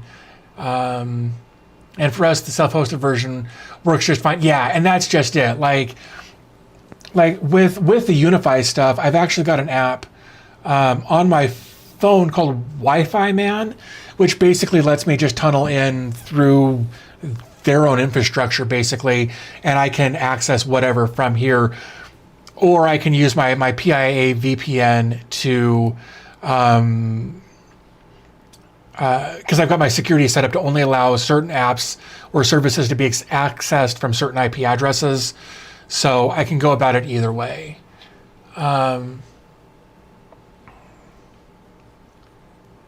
Want to use Proton so bad, but with the email scandal, I just don't know. I'm not familiar with their email scandal. Wasn't aware of that. Have you seen the Unify NAS? I've seen it, but I haven't used it. Haven't checked it out. Not to be mean here, but William Darrell Mays Jr. You are not. I'm not sure who that is, unfortunately. No copy. The name sounds really familiar. Oh, yeah, I'm not William. Yeah, sorry, yeah, Billy Mays. I know that name sounds familiar. I am not Billy Mays. I am not. Just noticed the 10-inch cabinet. I arrived late. Could you show it off, please? Or did you do that at the start? Screw it. You know what? Here's what we're going to do. Here's what we're going to do. And I'm going to have to ignore you guys a little bit for a little bit. Let me see if I got this right. I have this. It's a phone, right? Well done, me. Phone. Oh, it's upside down. Let's do it this way then. Right? Cool, you can see my screen, you can see you can hear me, right? Cool, let's do that. So, here it is. Yeah, so everything here is 3D printed with the exception of the actual physical hardware, handles, side brackets, rails, the whole bit, everything is 3D printed. So, B-Link, I can't remember who sent this. Minix sent this. These are clustered together with Ubuntu and microcloud. Over here, we've got boot drives for each of these units. Pass-through panel, like these are actually kind of neat. This is, if I can pull this out here. Come on. Am I getting the wrong one? Dang. There it goes, maybe. Holy cow, why doesn't that want to come out? Am I doing it wrong? Oh, because I'm doing it wrong, because I'm a dum-dum. Right, so this is a 3D printed plug for that. So I get that to focus. But yeah, that just goes in there, blocks these off. The rails, the handle, and these side pieces are all from the same 3D printed kit. The drawers are from a different thing. These are from a different kit. But yeah, I spent kind of off and on for about a week and a half printing things. And then like on the back, we can kind of see what's going on here. I've got a brace back here for additional rigidity. I made a short about this yesterday, but I didn't go into a lot of detail. And then like I did some cable management after that. This is actually just a PDU, just a little power distribution unit. It's got 3 or 4 plugs on the back, but it's also got USB ports here, and then it's got more plugs on the inside, and that's where my network switch is plugged in as well. And I picked this PDU specifically because of its size, but I found ears. It was actually the ears that I found for this. And they're like, hey, here's how you can mount this in a rack that's 10 inches. So I found this and then bought this based on that, and it works really well. But that's kind of what's going on there. And I'm really happy with it overall. Nothing really to complain about. I think over on this side is just more cable management down here for networking. But yeah, that's it. Like I said, and everything there, it's its own little cluster right there. Here just because these three, this goes here. Sorry, the first one goes there. The second one goes there, and the third one goes here. The black one is actually the one that comes out the back and goes, and it's this one right here that goes to the rack, so that it's got connectivity down here. But yeah, that's the rack, and I'm really happy with it. I didn't need to print it, but I really wanted to, because it made this have its own special place, partly for compartmentalization in my brain for the project that I'm doing with them. So that was kind of what's going on there. I'm going to do this real quick, and there we go. So that's the rack. I've been really happy with it.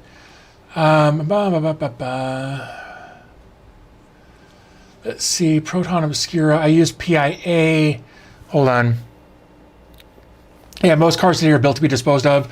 You know, I agree, and that's why I don't want a new car. Like, I actually would like to go, like, 2010 or older. That's what my current car is, 2010. I love it. It's great.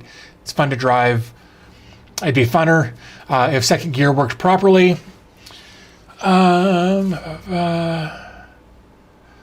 Let's see. Private IP or Cloudflare tunnels, both. Phone. Yeah, I use OBS.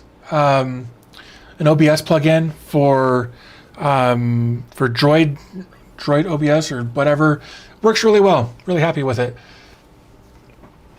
Which 3D print is that? That's a good question. So the problem with that question is it's several, and I think we talked about that a little bit. Actually, I've got. So here's a comment I left on somebody who asked the same question on the short. Gosh darn it, that is really just grabbing too much stuff when I try to copy. There's that. I apologize for the formatting there. So it's one kit for the main rack, and then all of the accessories that I needed were different kits or different things that I found. Let's see.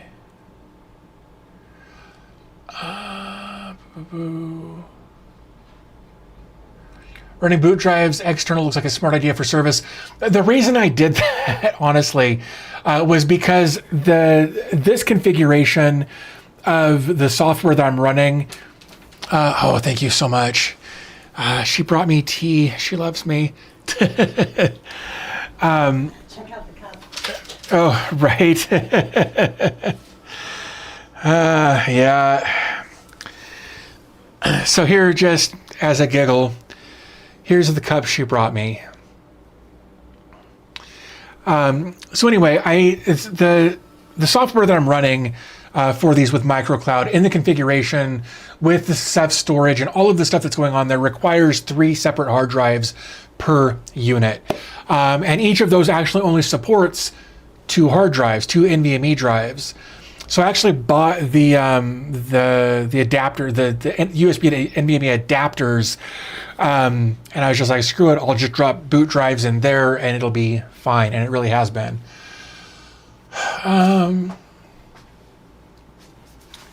Let's see, there was one from Keller Lab. We were talking about that earlier, that somebody did a great video on several different kits that are out there. Looks clean and organized, was a great choice to do it. It took me some time. It took me some frustration. Not necessarily equal parts of both. But I'm really happy with it.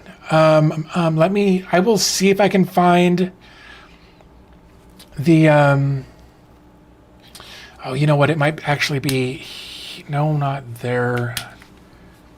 Holy cow. Let me find my bookmarks. Because I tried to bookmark those things. Okay, it was in other bookmarks. Let's try over here. Nope, wasn't there. This has not this has not updated over here in a while. Am I in the... Oh, because I'm on the wrong browser. I use Firefox in there, so it's bookmarked over there. I wouldn't be able to unless I saved it here. Maybe I saved it over here. Hold on, 3D print PDU here. Let me see if I can find this. Hold on, this actually might be it right here. Hey, holy crap, I found it. Okay, this is the 3D print for the PDU. So there you go. Looks like clean and organized was a good choice to do it. Thanks. Like I said, it took a while. I had to redo the cable management a few times before I got it like I wanted it. I saw that exact printed rack. I like the idea you can expand it. Yeah, it was actually, we looked at that rack a couple of weeks ago. And that was the one I kind of decided on in the live stream because I could expand it as necessary. And there's one thing that I'll show you. In fact, we'll do this real quick because it'll be funny to me. I think I got it backwards again. Let's do phone. Yeah, it is. I got it backwards again. If you look, and this lighting sucks. So like, this is 1U, right? This is not 1U, but this is right next to it. And there's actually, I can feel there's a spot right there where my nail catches, because that's the second U. Well, I wanted equal spacing. So this is correct, and this is correct. So the top and bottom are correct, but this, there's a break right here. This is a U right there, so it's off by 1. And this is off by 1 because I wanted the equal spacing. But because it's 3D printed, I was able to kind of screw with some things back there, and I got it to work. But if you actually come and look at like the side, if it would focus, and it won't, yeah, these are off by 1U or 1/3 of a U each to get equal spacing the way I wanted it. And I knew when I did that it was going to drive some people crazy, and that made me giggle a little bit. Why don't you want a newer car? You don't want to subscribe to your car? That's pretty much it. They're also harder to work on. There's too many gadgets and gizmos in them. Like I've got an 8 or 9 inch screen in my car now. I actually did a video about that a while back. It does everything I wanted to do, and I don't have to. Everything just works minus the transmission issue. I don't have to worry about, is my, it just, there's too many things that go wrong with these new cars. Like, I don't want a car that shuts itself off in traffic. I know why they do it. I just don't want that. I like an older car that I'm in control of, that I can do stuff with, and I like to do a lot of my own maintenance, and with newer cars, you can't do that. So, oh my God, that's hot. Oh, that's really good. If only this mini rack stuff had blown up 2 or 3 years ago. Right, I agree with that. Do you get traction from shorts? I've been debating on them. So have I. Yesterday was the first time I'd done a short in more than a year. Wait, hold on. DB, for Google Rewards, there's a referral code you could share. Hold on. If that's true, then I absolutely will. But we'll go back to that for a minute. Let me see if I can Google opinion rewards. There it is. Reward history, settings. Oh, there's a dark mode? Damn, I've been killing myself on that. Oh, share with your friends. Share now. Holy cow. I mean, sure, why not? Let's say Gmail. Cool. I'll share that with you guys. Let me open my mail drafts over here. Come here. Oops. Sorry, I got to back out of that first. Then I can go over to here. Why aren't you doing the thing?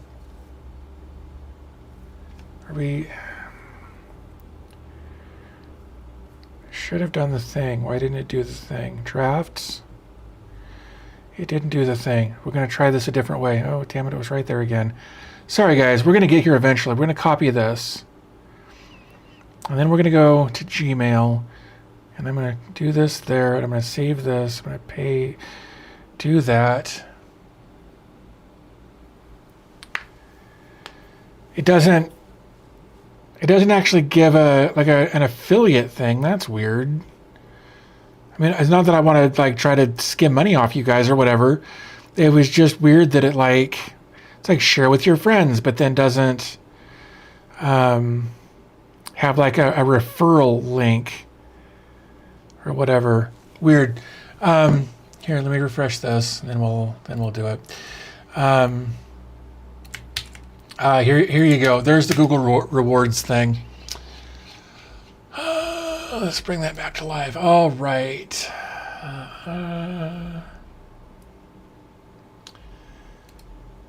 Let's see. Love it. Yep. There's a version of the rack that updates the cage nuts to regular nut capture. Yeah. So what I actually really liked about that, if I can find it, it's over here. And I've got it all saved, but it actually uses square nuts. In fact, I can show you this a couple of different ways.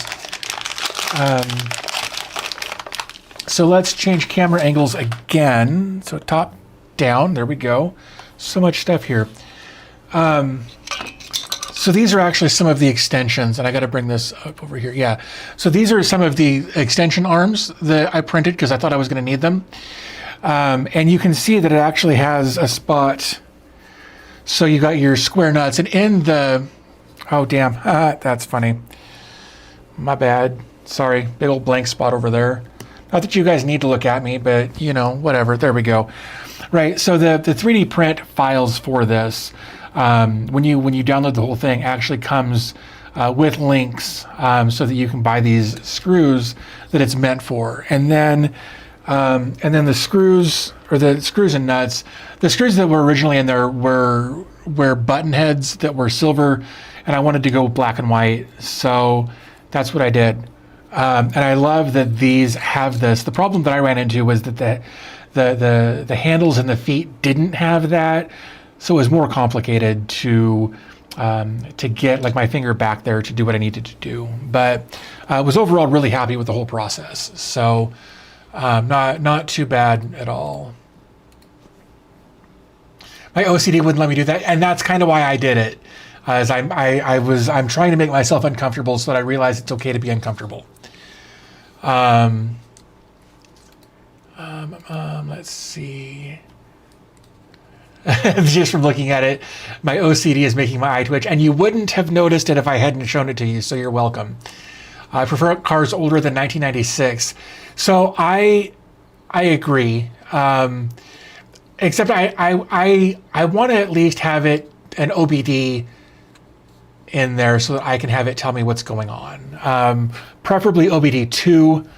But I've worked with OBD1, and I've been able to get some things to work there with doing shorting of different pins and that sort of thing. But Collins, thanks for hanging out, man. Appreciate you being here. Miss anything new? We've just been chatting about the rack that's up there, and 3D printing and dashboards, and we've not even touched the self-host newsletter, but we've been kind of all over the place talking about cars, so all kinds of stuff really. We all caught up there. There we go. Nice. But yeah, so I'm real happy with how that's turned out. It puts things in a spot in my brain that it kind of officializes what I'm doing, which is going to help me continue to write the script and be more engaged with what's going on there. Because for a while it was just stuffed in a corner over here and I hated looking at it. And I kept having issues since it's been stacked properly and whatnot. Haven't had any issues, which has been really nice. But yeah, so yeah, the 3D printing went really well after I dealt with the hot end going out. We did talk about the Epstein thing, and apparently I said that he was a great guy. But I was hoping the sigh would have been enough. But you guys suck sometimes, and I love you for it. So, we were talking about an offer that I got, and that's kind of where the Epstein thing came from. We were talking about an offer that I got about somebody wanting me to promote a service that would promote how to. They wanted me to promote a service that would help people generate AI slop. And we were joking about how I should send them like, hey, it's going to cost you 6 figures. And I can absolutely do that. But there's only about, there's a smaller number of you that join the live streams than actually watch my content on the regular. And I think people would miss the, kind of I did it all for the money, to paraphrase Limp Bizkit from the 90s.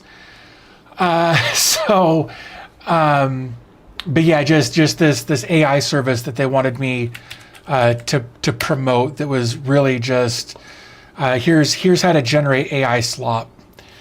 And that's exactly so many people would miss it. And I don't want to, even as a goof, take the risk of tarnishing my reputation. I've done that a couple of times to myself, and I don't want this. The ratio of watching the stream versus the video is huge. You're absolutely right. What I can say to that, though, is that if we come over to content and we go to live, depending on the topic, right? If we actually take a look over here, I can share this. I'm gonna close that. Yeah, leave that. Desktop. There we go. My lives get at least 2 to 4, 8, usually 2,000 to 3,000 views for my live streams. Of course, that said, if we look at. Let's look at the one where we did the install of the operating systems for the cluster up there. That was you guys being funny with membership donations. But if we look at the engagement, average view duration, 6 minutes on a 3-hour stream. And that's overall. It's let's go back one more. Let's look at a different one at random. Let's actually scroll over so we can look at something with bigger numbers. Like here's the one we did on Nextcloud a while back, where we kind of dug through the Nextcloud AIO. Engagement, average view duration 7 minutes on a 2-hour stream. So the likelihood that if I made that AI slop video, people would have to watch the exact right 7 minutes of it for it to make sense, and not potentially get me canceled across the community. Engagement 4 minutes, right? So there's only a small number of people because look, there's been 372 views on this live stream, 32 concurrent right now. Lower number, and it's fine. It happens. But a lot of that happens after the fact, and unfortunately the live streams don't really give me. This one kind of does, I guess. We can look here. I guess I just wasn't looking in the right spot. We can kind of see where the high points are in that, and then it just kind of trails off from there. And I think a lot of these do that. If we look at Komodo, We looked at Komodo a while back. Engagement, average view duration. Vaz, thank you. I wasn't hinting there, but people kind of fall off very, very quickly here. And so to be at nearly 2 hours, people wouldn't get it. And I just don't know that even a big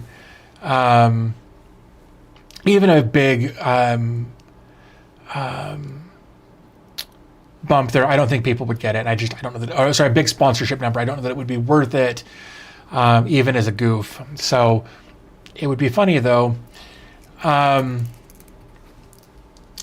Let's see. Again, Vaz, thank you for that. Our longest stream is just 3 hours and 308 views with 1139. I mean, look, 1139 is actually pretty decent. That's a decent amount of attention span. I'll definitely give it that.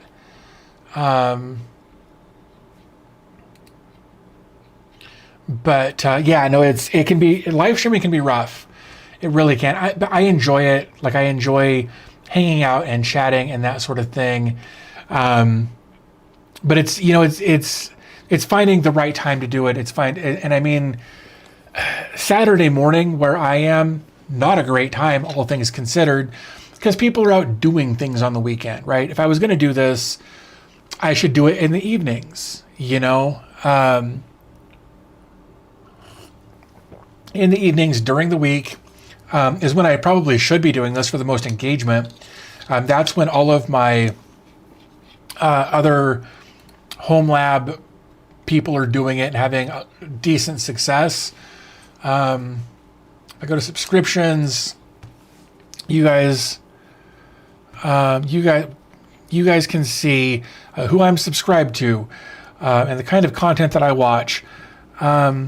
Oh, he just actually released a video a few hours ago. We were just talking about him earlier. Like these guys, Friday afternoon, Friday evening, when people are getting off from work for the week. Don't know if there's really a way to sort this by live. Yeah, Lawrence Systems, Craft Computing, 2 days ago. Darn it, that's not what I meant. I mean, it's kind of what I meant to do. I wanted to see October 15th, but it doesn't say at what time. And my mouse isn't doing what I want it to do. So like, midweek kind of stuff rather than the Saturday morning stuff I'm doing. I could probably do things to bring in a larger audience. But luckily, a good chunk of people watch these after the fact, at least for a little while, and it helps my views, and it helps my revenue, and I appreciate all of those things. Like I genuinely do appreciate what you guys help me do here.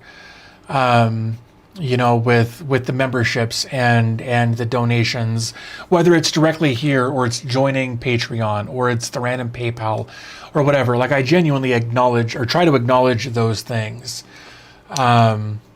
It's just I appreciate you guys is what I'm trying to say here. Friday morning 4-hour stream, yeah. I love how our subs line up a lot. Yeah, I 6 p.m. Pacific time for Craft Computing live streams. That's good to know. And that's probably when I should be doing this rather than Saturday mornings. Yeah, Saturday or U.S. evening is not a good time for us in Europe, and that's part of the problem. Is I know a lot of my audience is other places in the world, so that's kind of why I chose like 10 o'clock on Saturday morning, because it's 9 o'clock Pacific time, it's noon. So it's 9 a.m. Pacific time. It's noon Eastern time. It's later the further east you go. So it's kind of like the best I could come up with. Just do 2 streams in one day, right? But maybe I'll consider doing something midweek at some point just to see how it goes. YouTube's over here screaming at me that my bit rate is too high. We recommend using a bit rate of 6,800. I guess it is 11 megs instead of 6. So whatever. But I'll figure it out at some point. I will figure it out at some point. Currently about to hit 7 p.m. here in the UK, but happy to catch my first DB Tech stream. Well, thank you for doing that. I really appreciate you doing that. That's awesome. And thank you for jumping into the chat. That's great.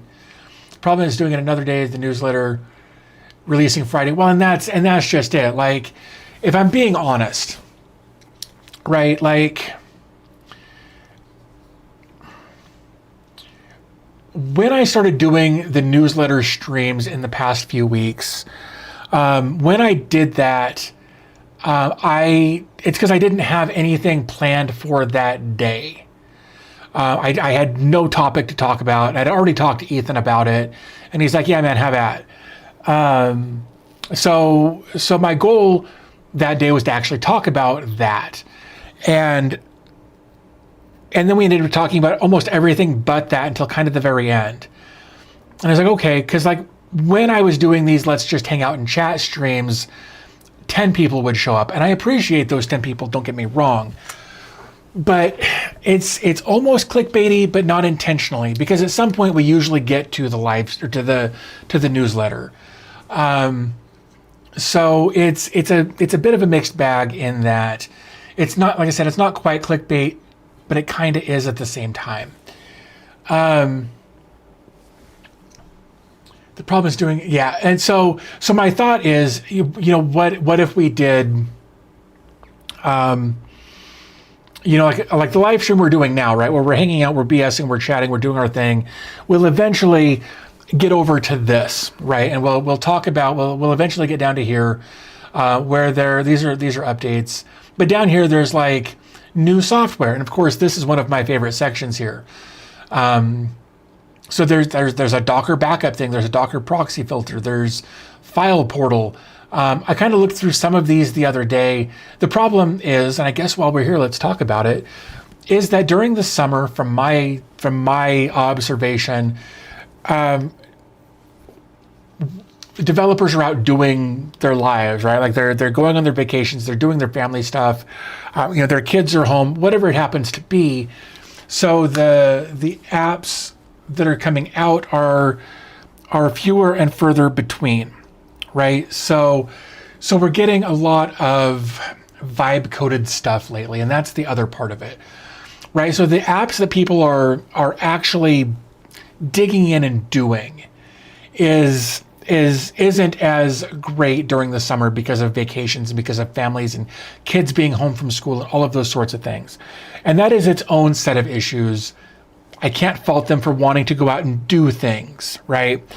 But on the flip side, we're getting a lot of AI vibe coded stuff. And I'm not trying to pick on anything that's going on my screen right now. I want to be clear about that.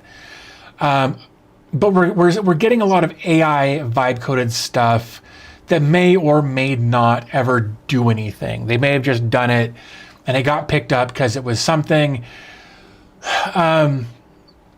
But the other thing is we've seen this app a dozen times.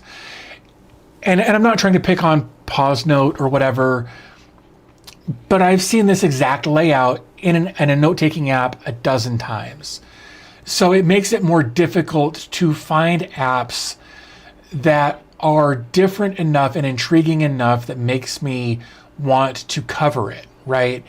And like I was looking at Think Dashboard yesterday, and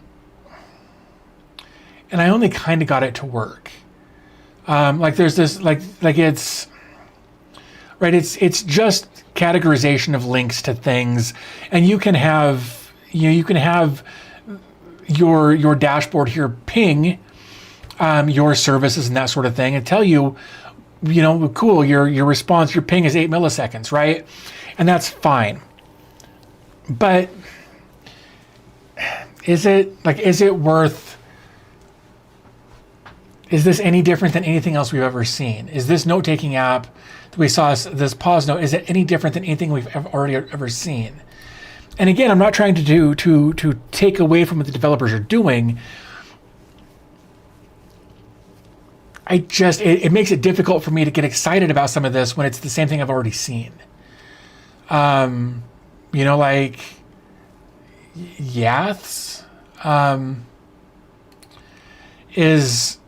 and thank you to this developer for doing this, right? For putting a screenshot here so I know what I'm about to like deploy. But is this exciting? Does the community, is this worth making a dedicated video about? These are the questions I have to ask myself. And again, I'm not trying to dog on this particular app, but it's an ongoing struggle that I've had over the past several months of finding content that I'm excited about making. It's apps that jump out to me. Like when I made the video about Pangolin, dude, I was excited about making content about Pangolin. Like there every once in a while something is just, I don't want to say revolutionary, but it gets me excited enough to want to make content about it. The folks from Termix, in fact, they're kind of in here as well as far as project updates. These guys reached out to me recently. They've made a bunch of updates to their stuff recently that I need to make some content about. I like that a lot. So it's something that I've struggled with, and it's why, like, if you look at my content recently, I'm going to pull this open. Maybe I should pull it open this way, and let's look at it this way. Videos. Right, like if we look at this, let's come back over to here. These are my videos, like what runs on my Homelab, or what runs my Homelab, like what hardware am I using, right? This was a paid thing that I was 50-50 on doing. HomeHub, I was excited about HomeHub. HomeHub is great. I dig it. It's great. Palmer, it's good. I thought it was different enough that it warranted content, but like top 5 apps, I had nothing. House, again, it was fine. Again, this was a paid sponsorship thing. That was one of those where their offer, like they sent me their offer, and I'm like, are you serious? Like, you're going to pay me that much for that? Doc Peak, I kind of dug.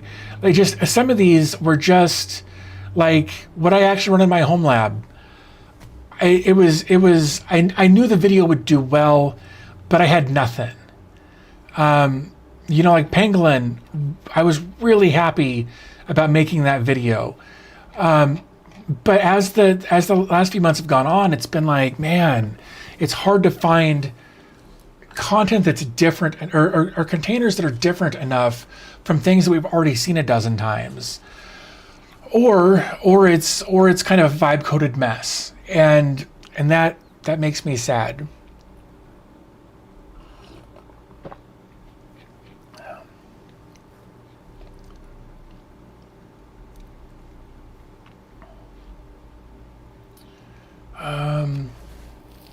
I feel like anything that's generated by AI should come with a disclaimer or watermark. I agree with that. That's actually been a topic that's been discussed quite a bit over on GitHub, or not on GitHub, on Reddit.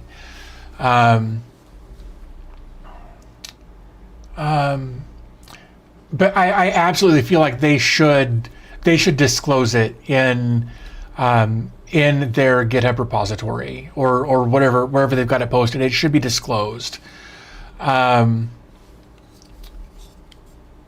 Like, I think, and that's just it. Like, because the problem that I have with vibe coding isn't vibe coding itself. I think vibe coding can be very, very useful to get started. But if you aren't a developer, that's fine. But the problem is, if whatever development AI thing you're using spits out code and you don't know how to proofread it or to make sure that it's secure, then you're putting maybe you're unintentionally putting malicious code out into the wild because you don't know that the code that you just released is going to do something wrong. And if you don't have an understanding of how developers look at things and how they look through code and how they make sure that things are secure, then you shouldn't be putting code out. You should find somebody who can review your code. Because if you're just putting AI, I'm going to call it slop, if you're just putting AI code slop out there, it's dangerous. And I 100% agree that it should be a requirement that if your code is vibe coded, you should absolutely disclaim it. You should put a disclaimer on it because it's dangerous to not. Um, your passion shines through the videos. As long as you care, we care to watch. I appreciate that. I genuinely do. And it's just, it's hard to find. It's hard to find stuff lately that I'm passionate about. Thomas says, we all know that here the AI hallucinates at times, just like that Rick Beto video. Yeah, absolutely. I've been watching.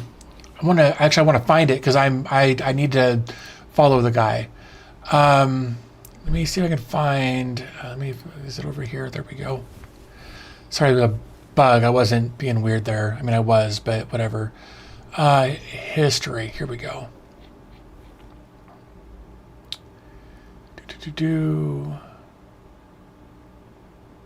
This. So there's a channel called Inside AI, and didn't want it to do that. Whose channel is about the same size as mine. Who did kind of a series of videos. I've only seen a couple of them. Oh, because does he really only have those 4 videos? Yeah. Where he talks about AI hallucinating, and like I've only watched numbers 3 and 4. I need to start here. I need to start at you can't see my screen. I need to start here at the beginning and watch all the way through again, because these videos are really fascinating. And I really like what he's done with this, and he kind of, the way he describes it and that sort of thing. Great series, even though I've only seen numbers 3 and 4. But yeah, AI is kind of a mess still, and will be for a long time. And that, I don't know. We aren't going to get away from AI, so the best thing to do is not rip on the people who use it, but the people who are trying to deceive its users. Yeah, and that's just it. Like, I was very anti-AI here recently because I've got a PayPal account. I was able to get a year of Perplexity for free, the Perplexity Pro. And I've actually been using that over the last few days a little bit to help me kind of redo some of my video titles and descriptions, not to be, to help me make them more engaging, because the way I've always handled my video titles, for instance, has always been name of app, what it does. And I was like, hey, can you look at my YouTube channel and give me ideas? And it did. It was like, in fact, here, maybe here's an example, right? Let's, man, I got a lot of stuff open. Let's minimize that. And let's make this worse. So the video that I released the other day about downsizing my Homelab, right? I got to close some stuff out. I'm getting lost. So the video that I made the other day about downsizing my Homelab was titled "What Runs My Homelab in 2025: Self-Hosting Hardware." That was the original title of that video, and it went through a couple of different revisions. And I was like, "Hey, what should I do with this?"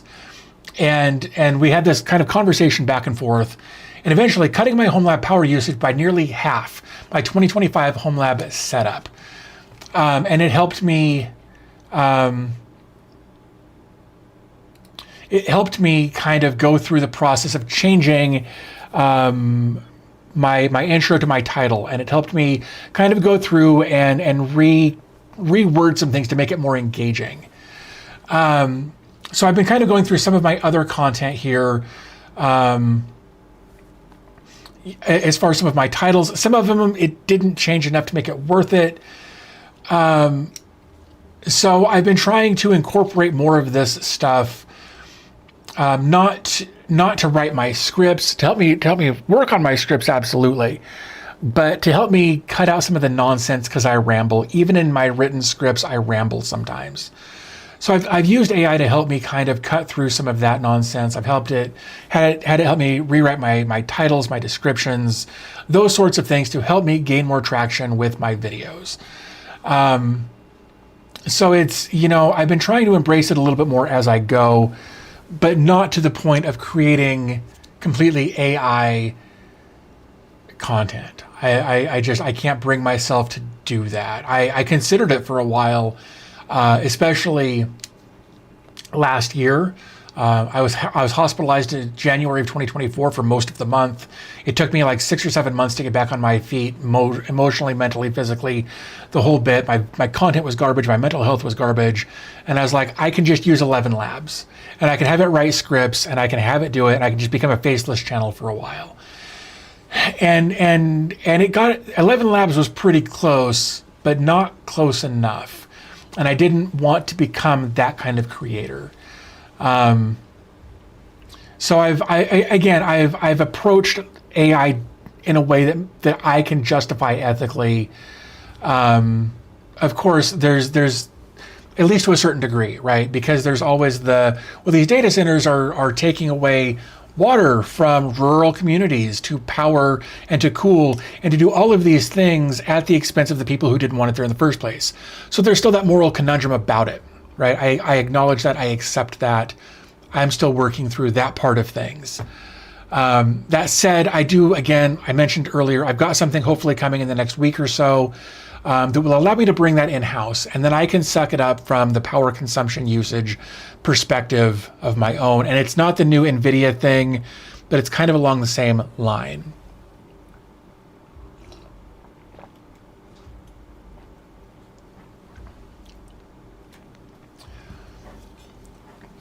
Did you see the Deloitte's AI scandal? I did not.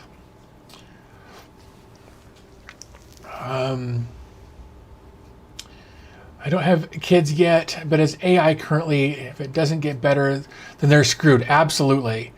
I've been watching a bit of content about that recently, and it's Hassan Minhaj actually did a video recently about it with a 13-year-old prodigy genius guy that's 13 years old and is a sophomore at NYU, and he talked about his thoughts on kids using AI, and I thought it was interesting. At 13 years old, he had the wherewithal to be like, "Look, you need to pay attention. You need to learn. You need to have a passion for something. Don't let AI live your life for you, because you won't be satisfied with your life if you don't actually ever achieve something for yourself. It'll all be meaningless." And that was a 13-year-old saying that. Super smart kid, don't get me wrong, but it encourages me to see him and kids like him understand that. Kids that are using AI to help understand things, explain things, those sorts of things, but being aware of the hallucinations rather than just copying and pasting whatever it spits out. AI as a tool is a good thing, but the use of AI as content is wrong. Yeah, no, like we talked about earlier with that weird AI company that reached out to me. I don't agree with that kind of AI. And like the video that Simple Green or whatever, I know I screwed that up, where he talked about don't pay these AI artists to create music. Don't pay them, right? Because it's all a scam. So yeah, data centers just mess with the water tables so much, not just AI data centers, but data centers in general. I agree. So many people copy and paste. It's true. It's absolutely true. I will very often write out a script that I know needs to be tweaked. And I will take that script and I'll upload it to Gemini or whatever, right? And be like, hey, look, this is what I'm going for, but I feel like this is kind of long-winded. Don't change the facts of what I've said, but maybe clean it up a little bit so it's more concise. And it will spit something out, and I will look through it, and I will kind of take what I've written and what they've done and find a happy medium somewhere in the middle there. I was thinking about getting a Jetson Nano to use as my local AI box. I think that's a great idea. They're fairly low powered and do a pretty good job. They didn't proofread and delivered full of fake data. Yeah, happens a lot. I taught my wife how to use it as the tool.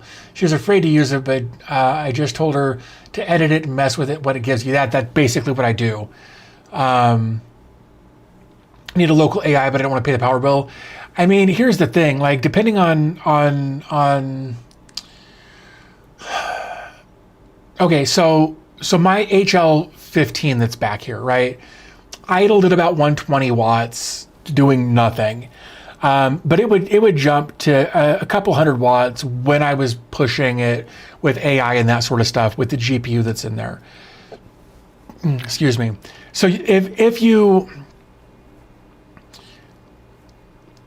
were able to find a low-powered system that you only really use the GPU for AI when you needed it, so it wasn't running constantly, it wouldn't be too bad. But I say that not knowing where you're from and what your power rates are like. I'd probably knock 20 or 30 bucks a month off my bill by downsizing my Homelab. But yeah, an 8 gig video, 8 gigs of VRAM will do just fine. It may not be as slow, and you may not be able to run huge LLMs, but we've done it here on the channel, and it was fine. Jan, thank you so much for that. It's very nice of you for the gift membership there. Yeah, it depends on what you want to do. You can use locally hosted AI pretty cheap for the more basic usage. Exactly. The problem is that unless you're updating your LLMs regularly,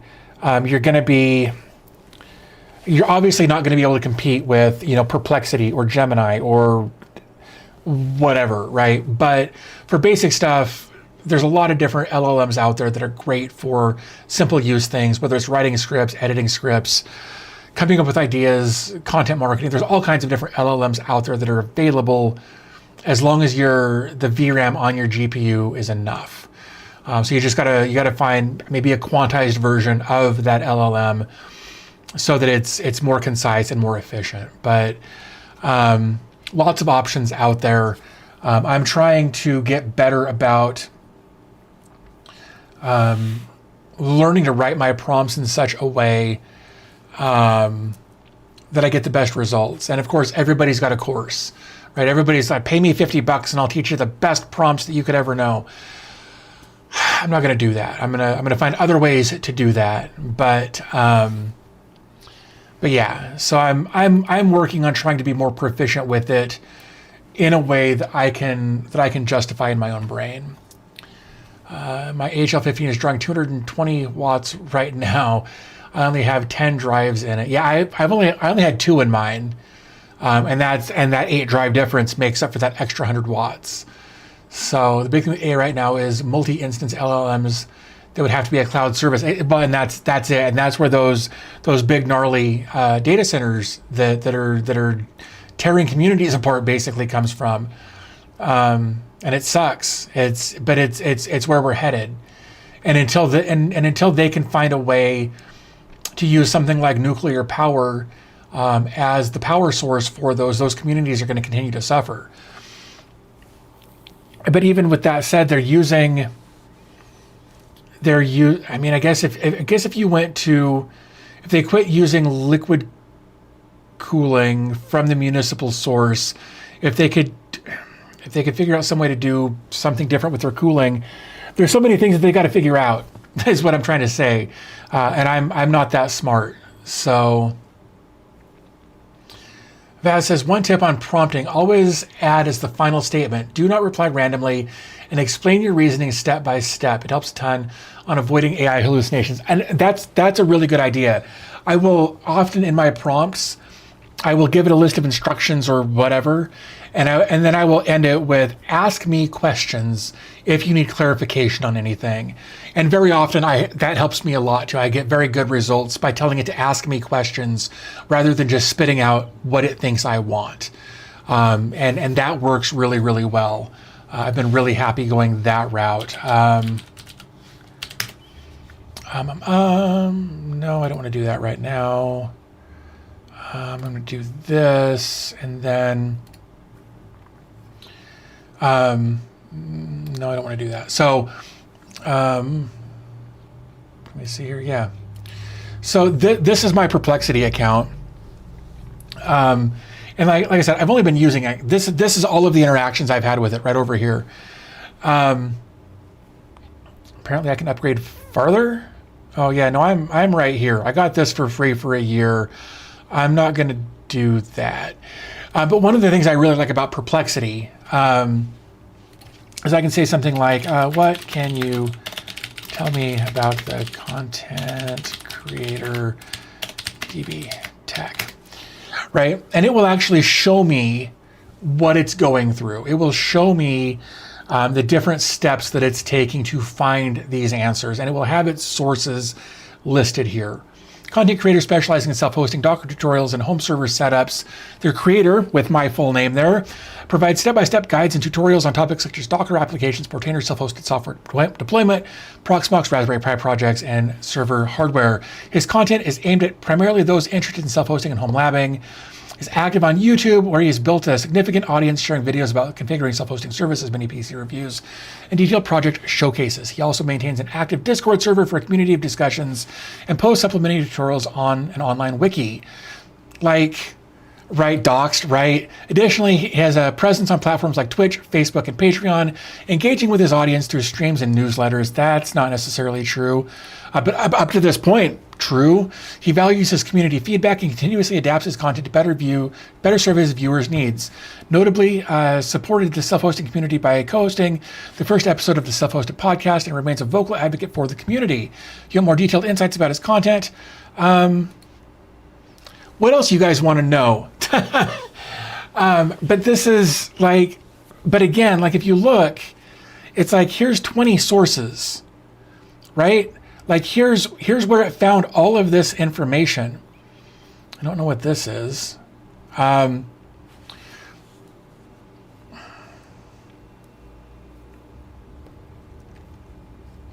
I guess that's where it found the newsletter stuff. That's crazy. I'm not going to be on this list. That would be insane. Nope. Definitely not going to be here. But this is what I really like about Perplexity is that it shows me where it got this information, right? And I can come over here and it will show me the steps that it took to find this information. And I really appreciate that about Perplexity. I'm not saying this is the best one out there, but it's at least moderately transparent, and I think that's good. So that's what I've been using a little bit lately. I need more storage. I'm running 20 terabytes, and I'm trying to get 5 more. I plan on upgrading them to 30s when they become cheaper. Holy cow. I think I've got 90 terabytes total.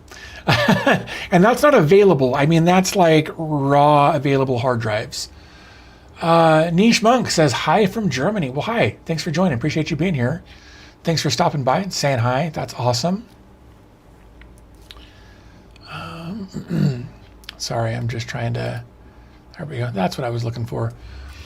But yeah, I'm trying to get more better about getting familiar with some of this technology that I kind of poo-pooed for a while. Like I wouldn't even have this if I hadn't gotten it for free, because I've got a PayPal account. So it is what it is. But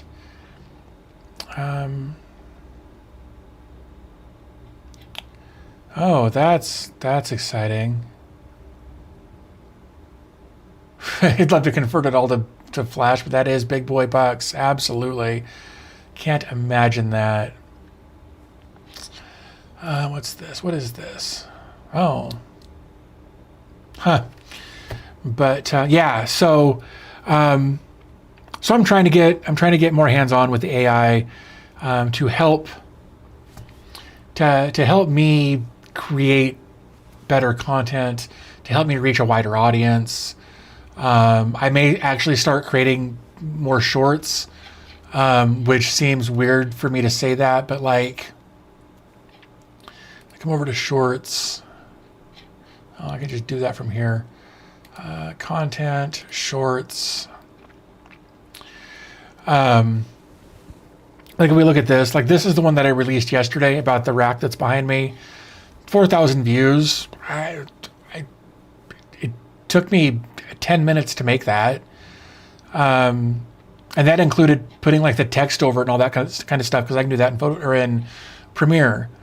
So like the views are there, you know, it's just, I'm concerned with shorts destroying my channel, because I've seen that happen too many times for other creators who have a short blow up and then it tanks their channel because people are there because of the short form content and not the long form content anymore. So I've got a genuine concern there as far as shorts content, but I might try it for a while. So I'm always trying to find different ways to connect with you guys. And I've had to take risks sometimes, and that scares the hell out of me. Because I am literally just one dude in a garage. Like, like my garage door is 15 feet that way. You know, like the back door to my house. So I'm always afraid to go too far one way or the other trying new things, because I don't know what it's going to do. And if it goes too far the wrong direction and it tanks my income, then I am screwed, because YouTube is a big chunk of my income. It's not all of my income, and I'm thankful for that, but it's a big chunk of it. And I don't want to lose that if I can help it.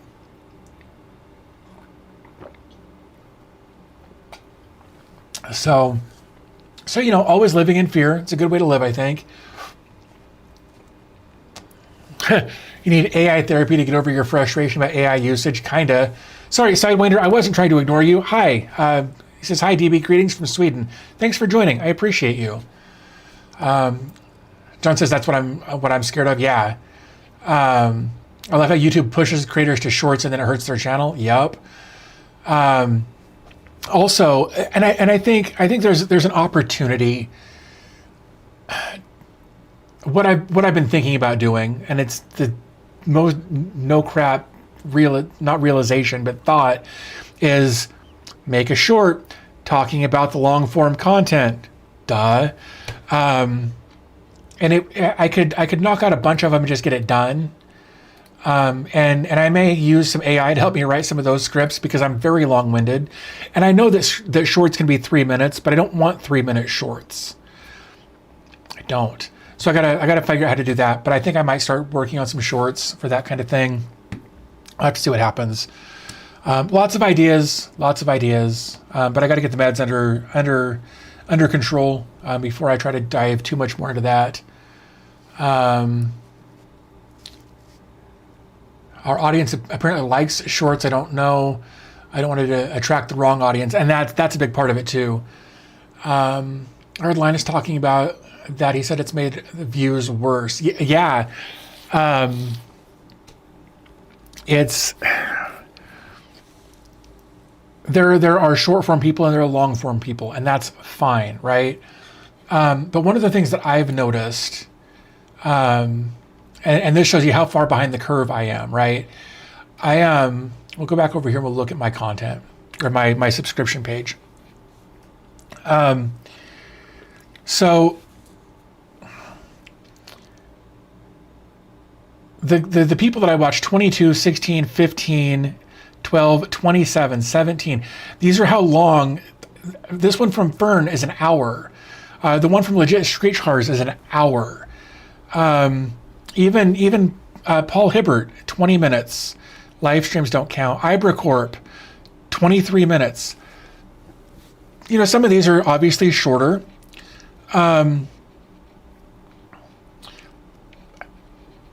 Jay's 2 cents, 51 minutes. Everything Smart Home, 40 minutes. And it's, I actually don't mind this one being like an hour. I like to watch those before I go to bed. But 48 cylinders, talking about motorcycles for 40 minutes. There's this, yeah, if I could get my words out, there's this huge split of creators that do very short form content and creators that are going back to very long form content. And the thing is, when you've got the really long form content, there's a reason for that. It's not just more ads. It's because when YouTube looks at things like watch time, right? Like your retention, the retention of your videos. They're not talking about, did they stay for 50% of your video? Did they stay for 80% of your video? They're not looking at percentages of your video. They're looking at minutes of your video. So if you've got a video that's 40 minutes and somebody watches half of it, well, then your watch time was still 20 minutes, which is way above average. So these creators are going back to these really long videos and hope to get their watch time up so that they can get better ads. And I can't do that. My videos are as long as I think they need to be. They're not any shorter. They're not any longer. I will cut out my redundancies when I repeat myself, but I make my videos as long as I think they need to be, and I can't even make myself milk content unless. No, that's not even true. I made a video the other day that I really wanted to be like 8 minutes, for my own selfish reasons, but by the time I was done editing it down, it was like 7 minutes and 50 something seconds long. Well, which one was it? Oh, it was actually what my Homelab runs. My downsizing. I wanted it to be 8 minutes so I could throw a mid-roll in or something. But once I was done cutting it down to what it needed to be, it was 7 minutes and 54 seconds. The Spiffing Brit's great. He does a really good job. I feel like shorts are a way to compete with TikTok and Instagram. It absolutely is. And YouTube has gone all over the place with what they wanted to do with it. And that's been really, really frustrating. First it was like 60 seconds, then it was 90 seconds. Now it's 3 minutes. And now shorts aren't just vertical content. They're anything that's less than whatever, right? As long as it's not 16:9, or they keep changing things, and it's so hard to keep up on what's going on in a lot of those areas. But I know I probably should make some short form content to push people to the long form content. But then I got to come up with, like excitement and over the top nonsense to get people to come back and watch the actual content. And it's just, man, it's such a brutal grind sometimes. And look, I did this to myself. I'm aware of that. But it can be a bit of a pain. So I gotta find the right hashtags and the right keywords and the right everything to make sure that the shorts get picked up by the algorithm. So I don't know, man. It's a lot to take in. Again, especially since I'm just one person doing this. I get people who reach out and they're like, "Hey, I can make thumbnails for you," or "Hey, I can edit your content for you," and it's like, can you though? Like, can you? I had somebody reach out the other day that offered to help me put together a plan of action for the next however long for like $300. John says, even if it's the job you chose, it's still valid to be upset or annoyed. I appreciate that. Only 2 hours too late, Sven. That's all right. That said, I am here in the next 20 minutes or so. I'm going to start wrapping up. My throat's starting to go on me. So I'd like to be able to create some content this week for you guys. So I'm going to start wrapping it up here in the next 20-ish minutes or so. But there's always lots of stuff to come up with and think about and speculate about and worry about and oh no. Holy crap, are we still live? I hope we're still live. My browser just crapped out. How about use shorts for the easy stuff, no real time needed, and long form for the deep dive stuff? And that's kind of what I was getting at. I gotta find a way to balance that, because I know that I should be doing short form stuff. I've been talking for 2 hours and 40 minutes, basically nonstop. And if it wasn't for my throat, I would absolutely keep talking for another 2 hours and 40 minutes. But it's because I'm long-winded and I like to type, or I like to talk. So trying to take a 20-minute video and highlight it for 60 seconds and make it engaging. That's where I struggle a lot. So I need to figure out how to do better about that.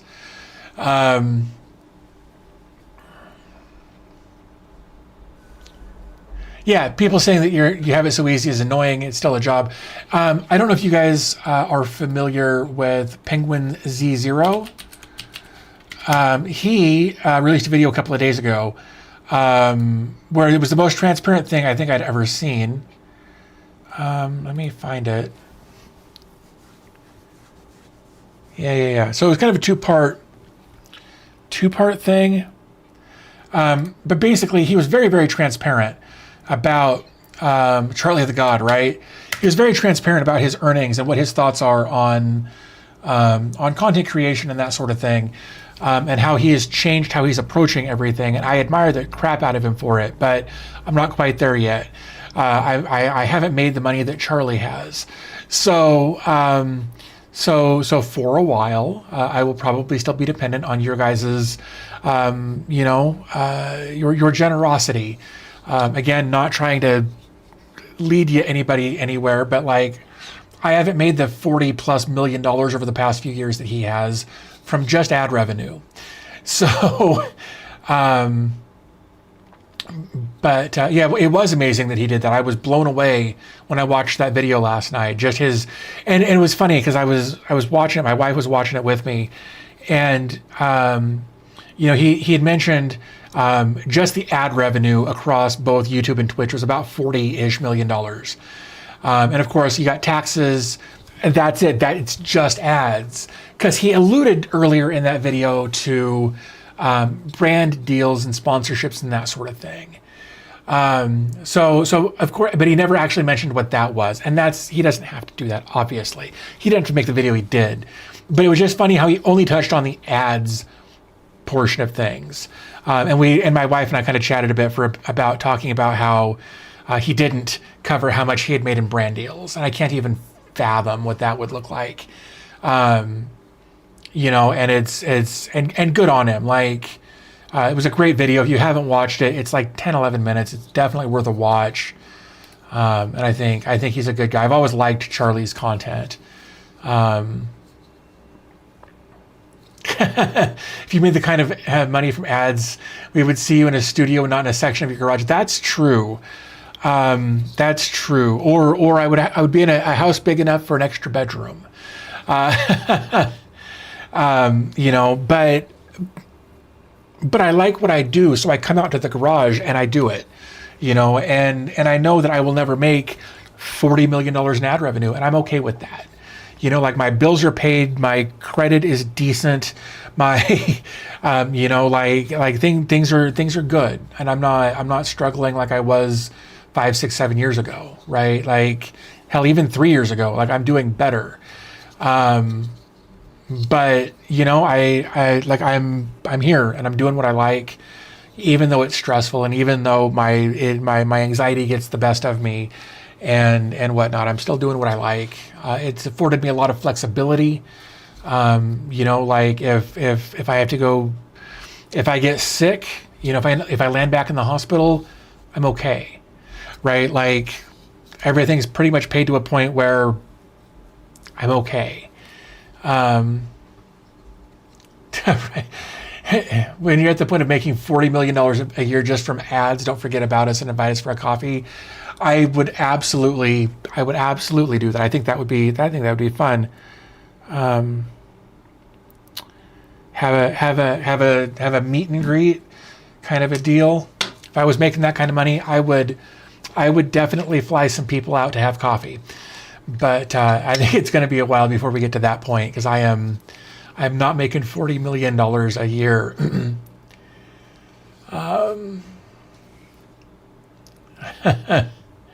When I say a tip, I mean a brick, right? I would, but I worry about the risk to my SSD and wouldn't want to mess with that.